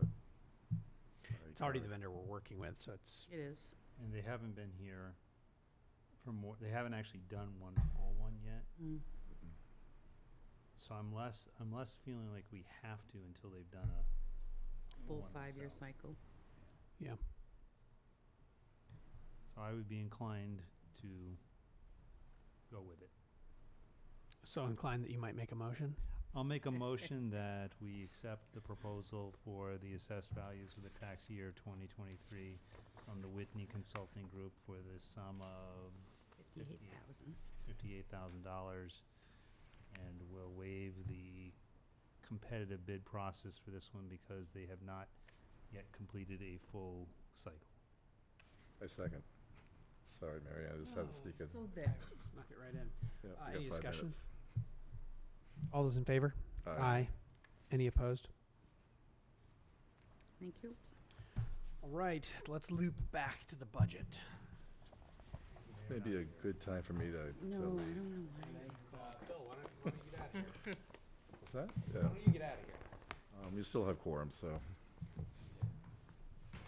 I'm gonna go defend the Perlac budget and Transport Central with Bristol. It's the perfect Why don't moment you show to up? put, Do you want me just to quickly recommend go transport through? I would quickly go through this. You know, I was gonna stick around for that, but it's Small. it's $1,000, which is like under what I asked for. And Bristol, I asked 2,000 and they give it to us, so. Good. We'll go to Bristol then. I'm just gonna do a quick overview because the budget committee is not here tonight, because, so what you're seeing, this is the new budget, and it is on Google Docs.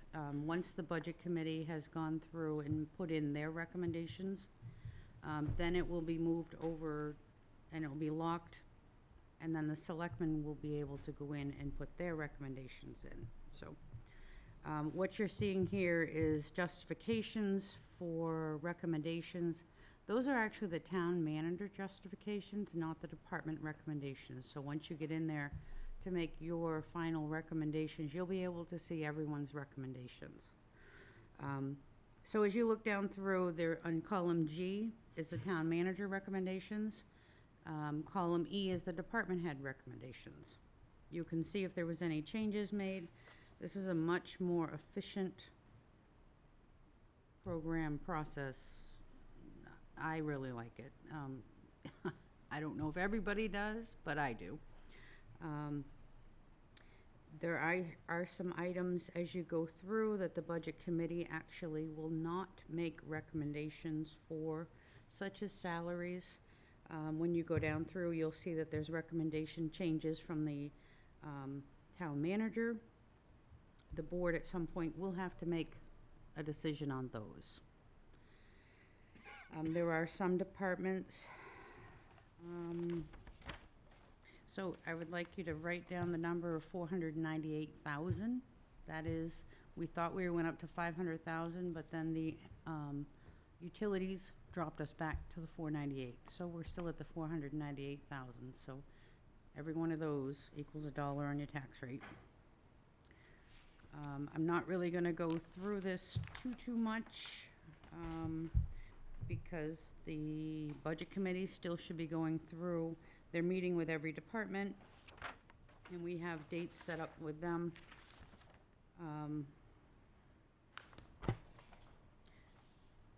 There are some additional employees being added throughout this budget. I believe this budget includes a minimum of 5 new employees. No, 6 employees right now. Some departments, one department in particular has asked for 4 new employees, where another department has asked for 2 over 5 budgets. 5 different budgets that are set out. So you'll see that in there.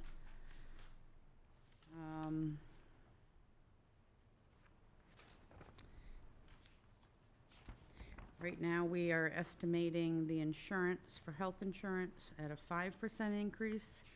And we did receive our guaranteed max, and we're hoping that will remain at 3.7.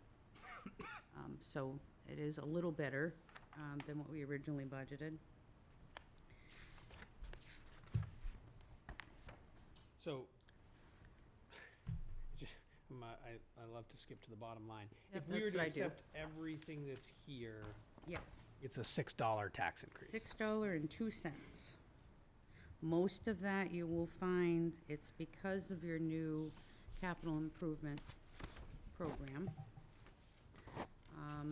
And this is gross appropriation. It doesn't Yep.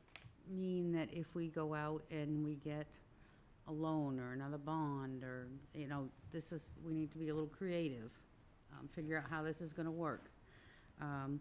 With the town manager's recommendations, it would go from 2.9, almost 3 million increase from the department heads to 2.1, which is still quite a bit, so that's about $4.41 on the tax rate.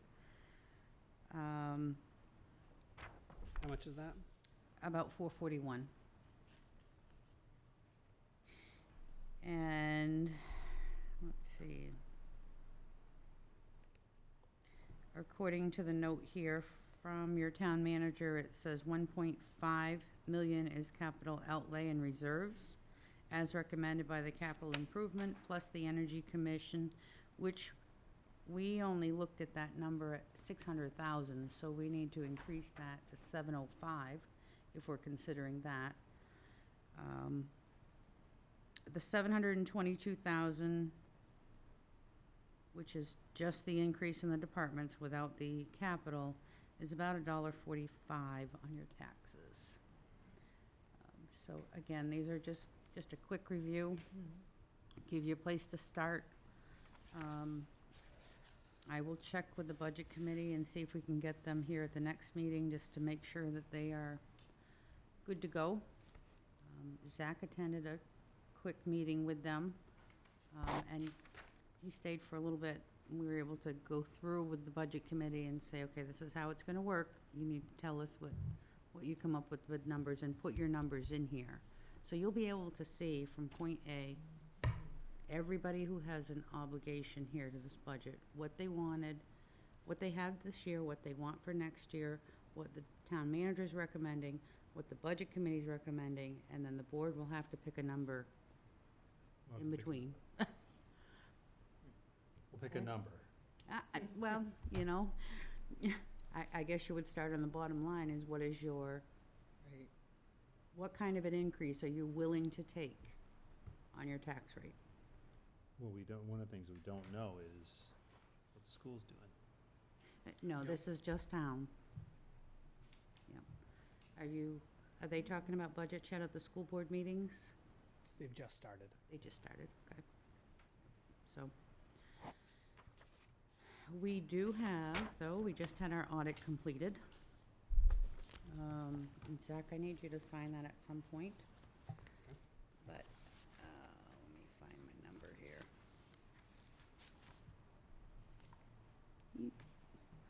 We have an estimated, well, not estimated.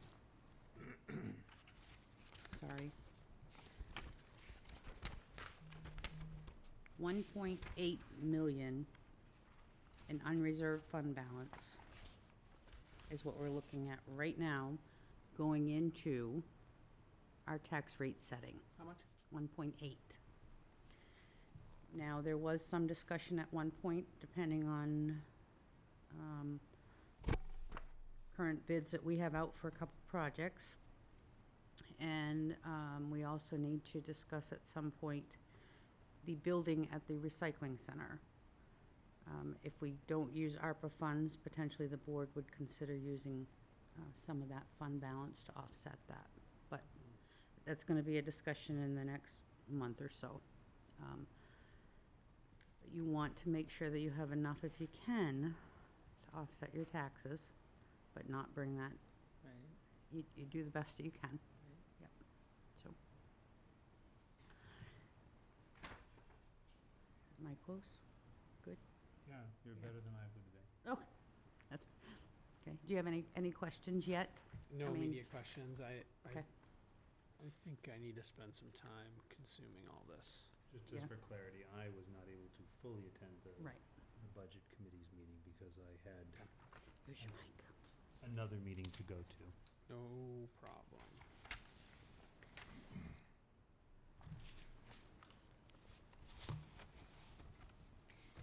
So that's just a quick update, and again, we have meetings scheduled with the Budget Committee. And at some point, members of the board will be able to go in, or as a group. Okay, you have, Zach, you've taken a copy of this in your own spreadsheet, right, so you can work with it, Which? the budget? Or you did that with the CIP? I did with Okay. CIP, I don't have this. So maybe we could just send that out there so the board can at least start looking at that and looking at those. Yeah, I think I have a link to the spreadsheet. Do you? I think you sent it to me along with the others. That would have come from Kathy. Okay, well, I think she did So, then. okay. But maybe it would be worthwhile to share that with the other board members. That would be great.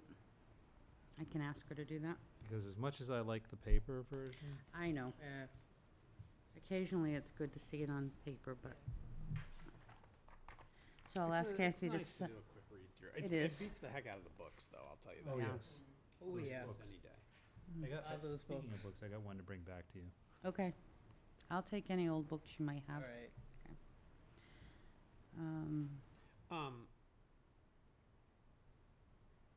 Okay. No, I see now. Never mind.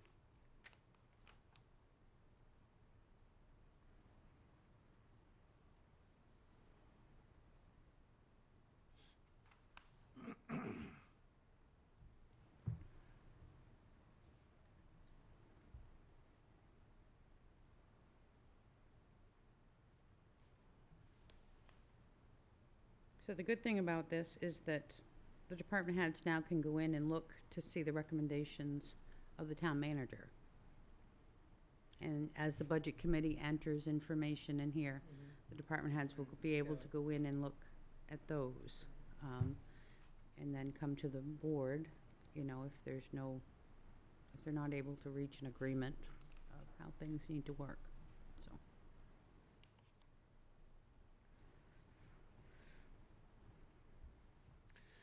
Okay. More to be discussed next time. The budget committee will join us next time. Hopefully. I believe that the board was much more clear the last time I met with them on expectations, but I will ask them if they need more clarification from the board. Okay. If they don't, then they can just keep going and doing what they're doing, meeting with the departments, and then when they'll meet with the board again at some other point. Just my own gut reaction to this, unless there's a lot of offsetting revenue that someone can explain, $4.41 isn't gonna fly. Right. Just my own feeling at this moment that, I don't know how everybody else feels, but. I kind of felt, I That's pretty- calculated it out, and it would be, on my current assessed value, $1,200 more a year. And I don't think my house is that special. I know there are ones in town that are probably more special. Yeah, it's a lot. It's quite significant. All right, so I will mention that to them, but I'd really like to see what they can come Yeah. up with for Yeah, I mean, creative. hopefully they can get creative, just, One of the things we'll that have a lot of work to do if this is what the end result looks like. Right. One of the things I keep wondering, is there anything that we can do differently that doesn't decrease service, but decreases cost? Are there things that we can do cross-departmentally that save us money in one department because we're doing something similar in another department? Remember, you'll have a new town manager on December 1st. Yes. Well, I'm saying this for the record. Yeah, okay, but maybe their initial charge is because you're right in that heavy part of budget season might be, look at the budget. What Maybe, can you? maybe one of the things. I mean, that their we first charge is probably gonna be to understand it. They may not be able to understand it and make any recommendations Right. in time. Or at least have discussions with the departments as to what they were thinking when they put those numbers in there. Yeah. Yeah. 'Cause it's, They gotta be ready, hit the ground running. Committee reports. Mary Ann. I Village have not boards been or- able to attend. Well, tonight was a conflict, and then last one was with Grace. She was my conflict for doing the site. So I have Yeah, not no, attended sorry. planning board, and Neil's not here, so we'll defer that. Oh, campus community council met. Yes, they did. Got a good report for that. During that meeting, Marlon did report on some of the PSU numbers. He did not have it electronically. I did ask for it and got it today, of some of the numbers that they had with the head count. Basically, there's been a little fluctuation, but since fall of 2017, they had 4,083 undergraduates, and today, as of, 9/26, they have 3,312. So if we look at the peak, which was in 2018 of 4,135, and the difference between that and today, it's 823 fewer undergraduate students at PSU. They also provided some residence hall occupancy rates, so we can get a sense for, how those have been versus, on campus, off campus. And for the most part, that's been fairly steady. In 2017, there was 2,262 people living in residence halls, and today there's 2,165. So there's did not they a, pull back more? they Oh, the They- 800 lost? Is that? Well, with them pulling people back on campus, with some rules that they put in place, the net is the number of people living in the residence halls hasn't changed a huge amount. Right. But the off-campus number has That's- dropped precipitously. The off-campus has probably absorbed 500 or 600 fewer as a whole. Maybe 700. Somewhere in that ballpark. It's a lot of beds. So there is an impact to that, and I'm going to share this data with the distribution list that I have. Also, there was quite a discussion on parties at basically on Pleasant / Merrill. We had a resident who was highly concerned. I'll summarize. Basically, the meeting came down to, hey, reach out to the neighbors, not on the day that they're causing noise necessarily, so that there's not a lot of heat in it. If that doesn't get you anywhere, then escalate to the landlords and see if that can get you anywhere. The landlords that were here, they were quite supportive of hearing from residents who have problems. Unfortunately, in this case, the landlords that own the properties where the parties seem to be happening at are a little less available than the ones that were present here. So that does create a bit of a challenge for those residents who are having difficulties. Obviously, their then recourse is to then reach out to Plymouth Police. Basically, if Plymouth Police goes by and they are able to identify that the noise is loud enough to warrant an action when they're there, because that's all they really have to go on, they do issue a fine. Maybe that's not the exact word they used, but where they have to, then the resident who is basically resident or residents who are cited have to pay, I think it's like a $400 fine, so it's not super cheap. That usually gets their attention. And as I understand it, Plymouth Police forwards that information along to the campus, who then can take, once it gets to the level they've been cited, the judicial system at PSU can then take an action. But if it doesn't get to the point where they are cited, then they can take no action. So they only get a report when it's actually escalated to a certain level, when there's basically been some sort of infraction that brings in law enforcement.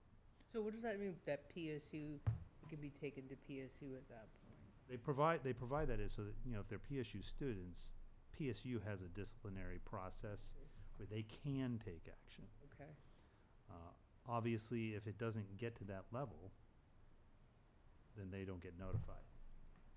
So, but there's no holding the landlords accountable for?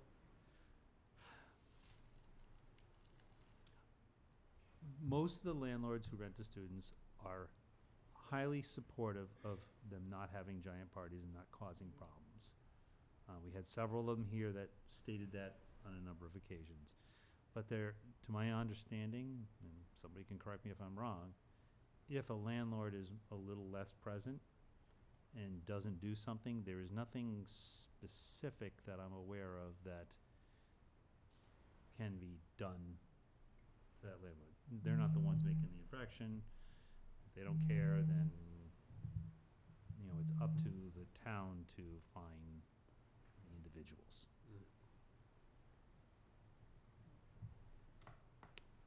So that was the discussion on that. I think in the end, through conversations with the complainant, I think they were feeling better about understanding what their options are.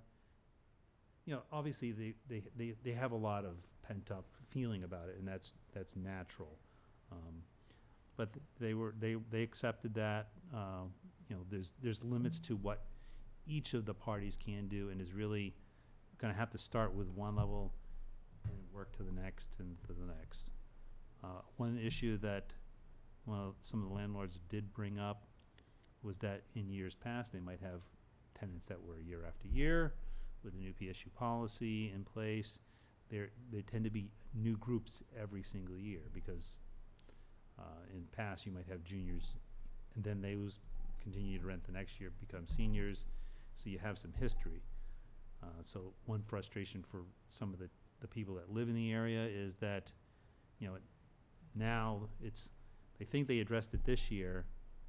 Right. It's not really addressed next year unless you go and talk to those people and say, hey, at the beginning of the year, there's a family that lives next door. Please be cognizant of the fact that, we work, we go to school, whatever the issue may be, and don't have late parties. If you're going to have a party, keep it inside, keep the volume level down. Otherwise, we'll have to call somebody else to deal with it. I'm over summarizing, but it wasn't a recorded Zoom, so that was pretty much it on that particular party issue. The topic then went to the pirate party. There was a discussion about what was planned. I'm assuming that you guys kind of already know what was done. Yeah, I was present. Essentially, they were bringing in resources from all over the place to be available and do their best to quell the event from ever getting to a certain level. I know it still happened. I don't have all the details. It was substantially larger than we expected. Yeah, I heard about 1,000 people. About 3,000 people. 3,000. A little bigger. Well, no, I'm just saying what I heard. About 800 last year and about 3,000 this year. And I heard that they took a different tactic in terms of figuring out how to arrest people and get them off site. And I understand the paddy wagon was running Pretty steady, yep. pretty steady all day. Although that was after, of course, the discussion about what the plan was. One resident asked about whether the town had any plans to put up security cameras around town to more or less monitor things, not for this particular event, In but general.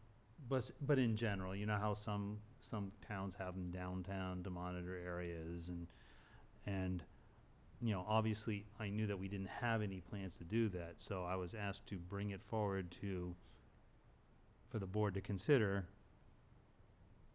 putting some sort of monitoring cameras in place at some point in some locations.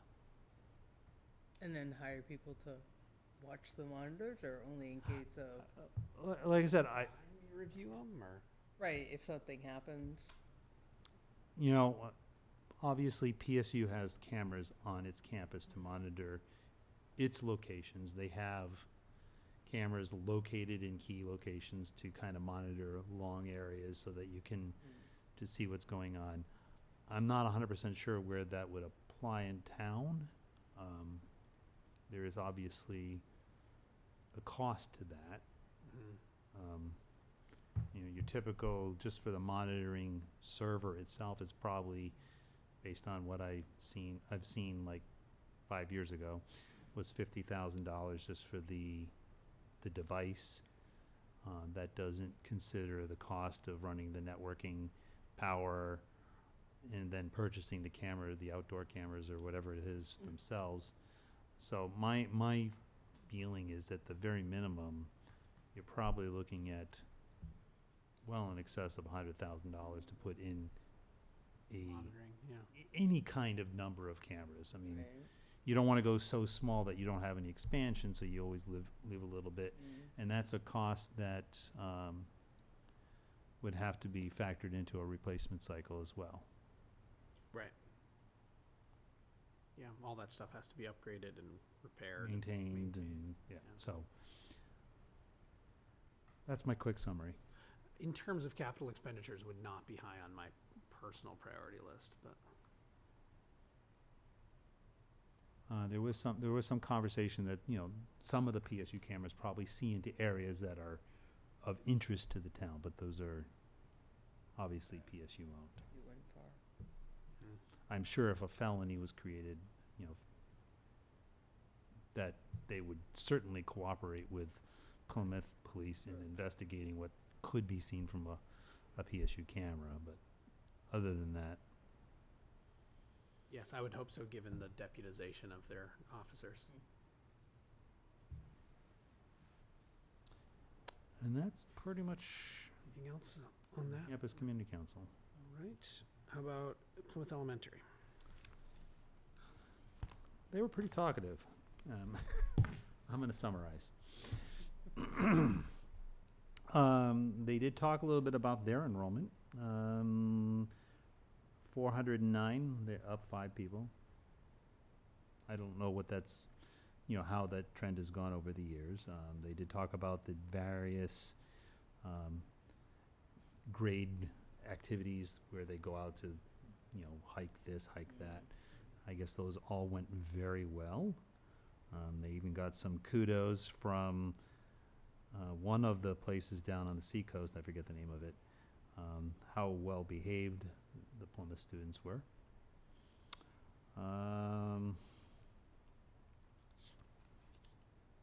October 12th, progress reports going out. They did talk a little bit about voting. You know, when we had the stuff in the primaries, I guess that was a little bit disruptive.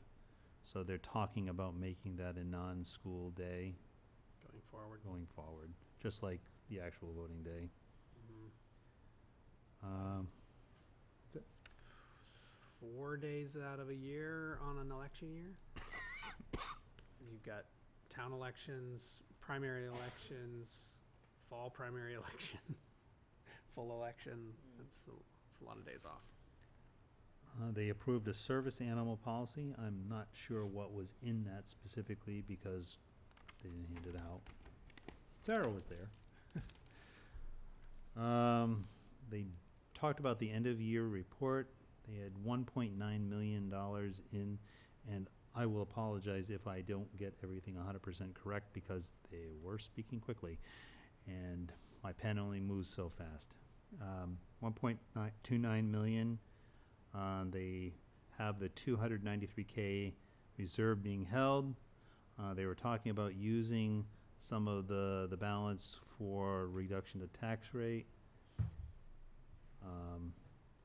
They did say that their revenues were up 800K and that was due to something with the state. They also talked about this food service fund. During COVID, they got a lot of federal aid, but right now, the prices that they're charging don't really break even. So at some point, they're not sure exactly when they'll run out of what they have in reserve, the balance there, and basically have to discuss raising rates for regular food. Let's see. But they talked about bus transport. Basically, that's an increased cost because of fuel. They have an agreement, but that agreement does, I understand, have some flex in it to do fuel costs. So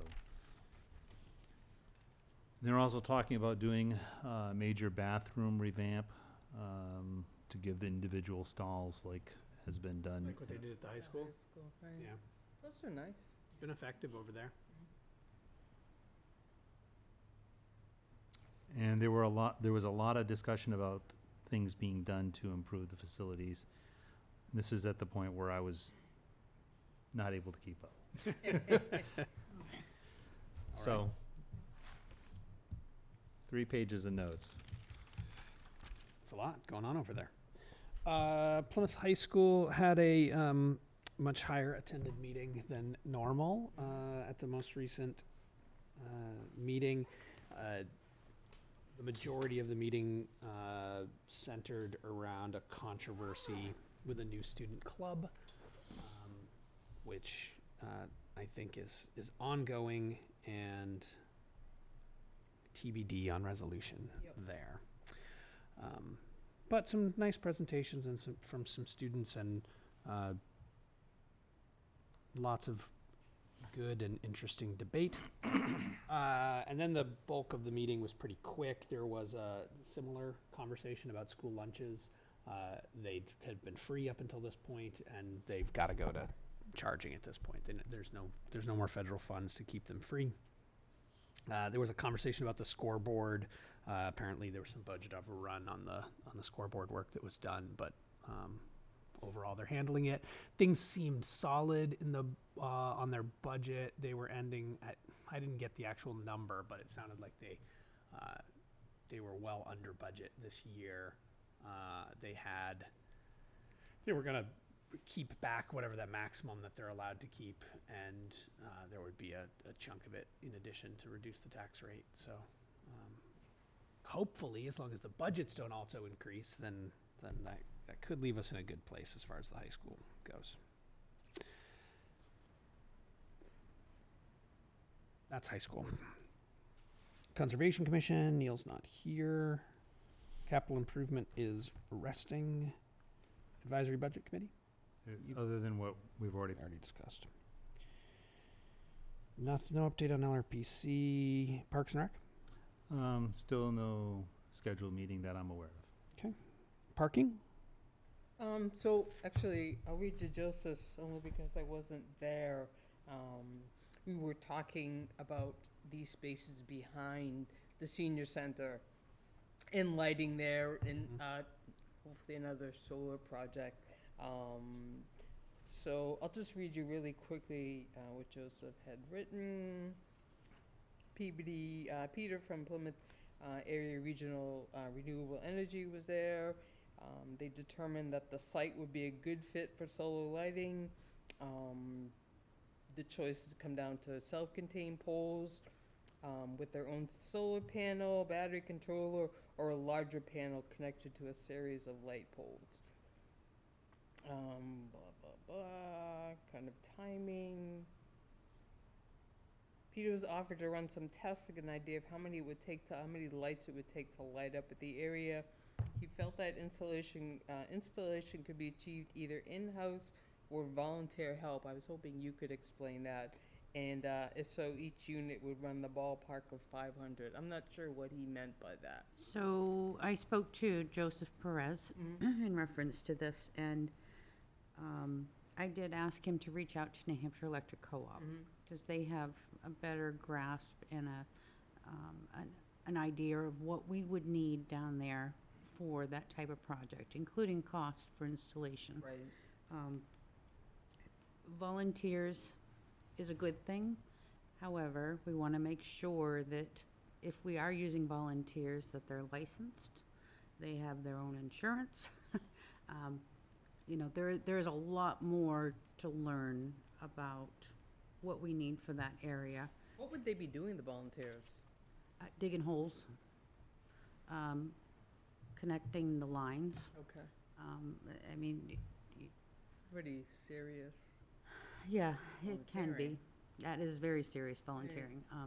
I understand that there was someone on the committee who just wanted to start digging holes. My concern was, we don't own that property. Right. If the town is going to put a parking area there, we want to make sure we get permission from whoever owns the property.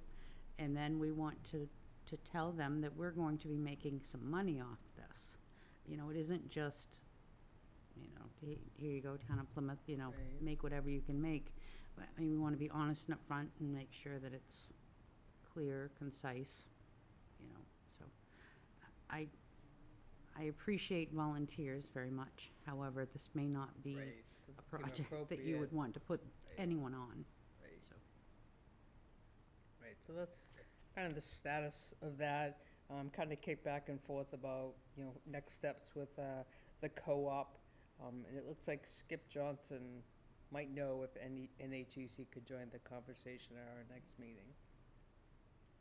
So we'll see where that goes from there. Am I missing anything, Grace? I know you were there. Yes, and no, you're not. Okay. Perfect. No update on PERLAC. Economic Development Committee is still nothing, right? Nope, but I'm hopeful.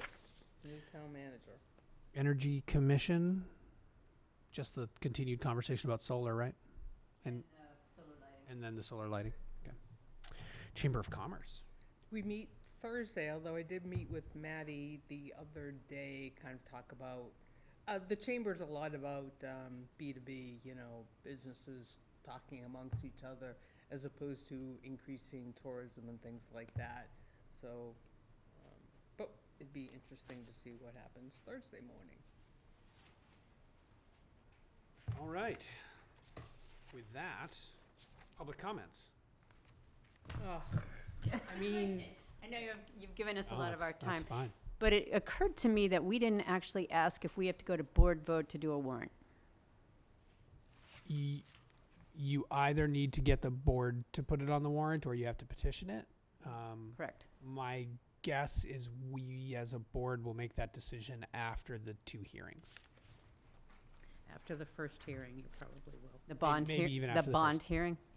No, the initial public Initial hearing public hearing. that you'll be presenting. So if the the public board. shows, if, you know, 500 people from the public show up and all tell us it's a terrible, terrible idea to install solar, I then got it. we'll all be like, why don't you petition it? And Got let, it. you know, but if it feels strongly supported by the people that are there, I would guess that the board would support it. Yeah, got it. Okay. I just wanted to be clear about that. Yeah, it's a good call out. All right. I'll make a motion to go into non-public in accordance to RSA 91-A:3, 2A, personnel. I'm gonna leave the last one, my piece. We can't have Ann here for that? You want me to leave for that? Is that what you said? Yeah. Okay, Or yep. we just finish the other one first. And Yeah, then- let's just do them in the reverse order. Yep. You want to second that? Jenny's. Oh, Somebody I'll needs to second that. Yeah, sorry, I wasn't paying That's fine. Ted, your vote. Aye. Zach, aye. Marianne?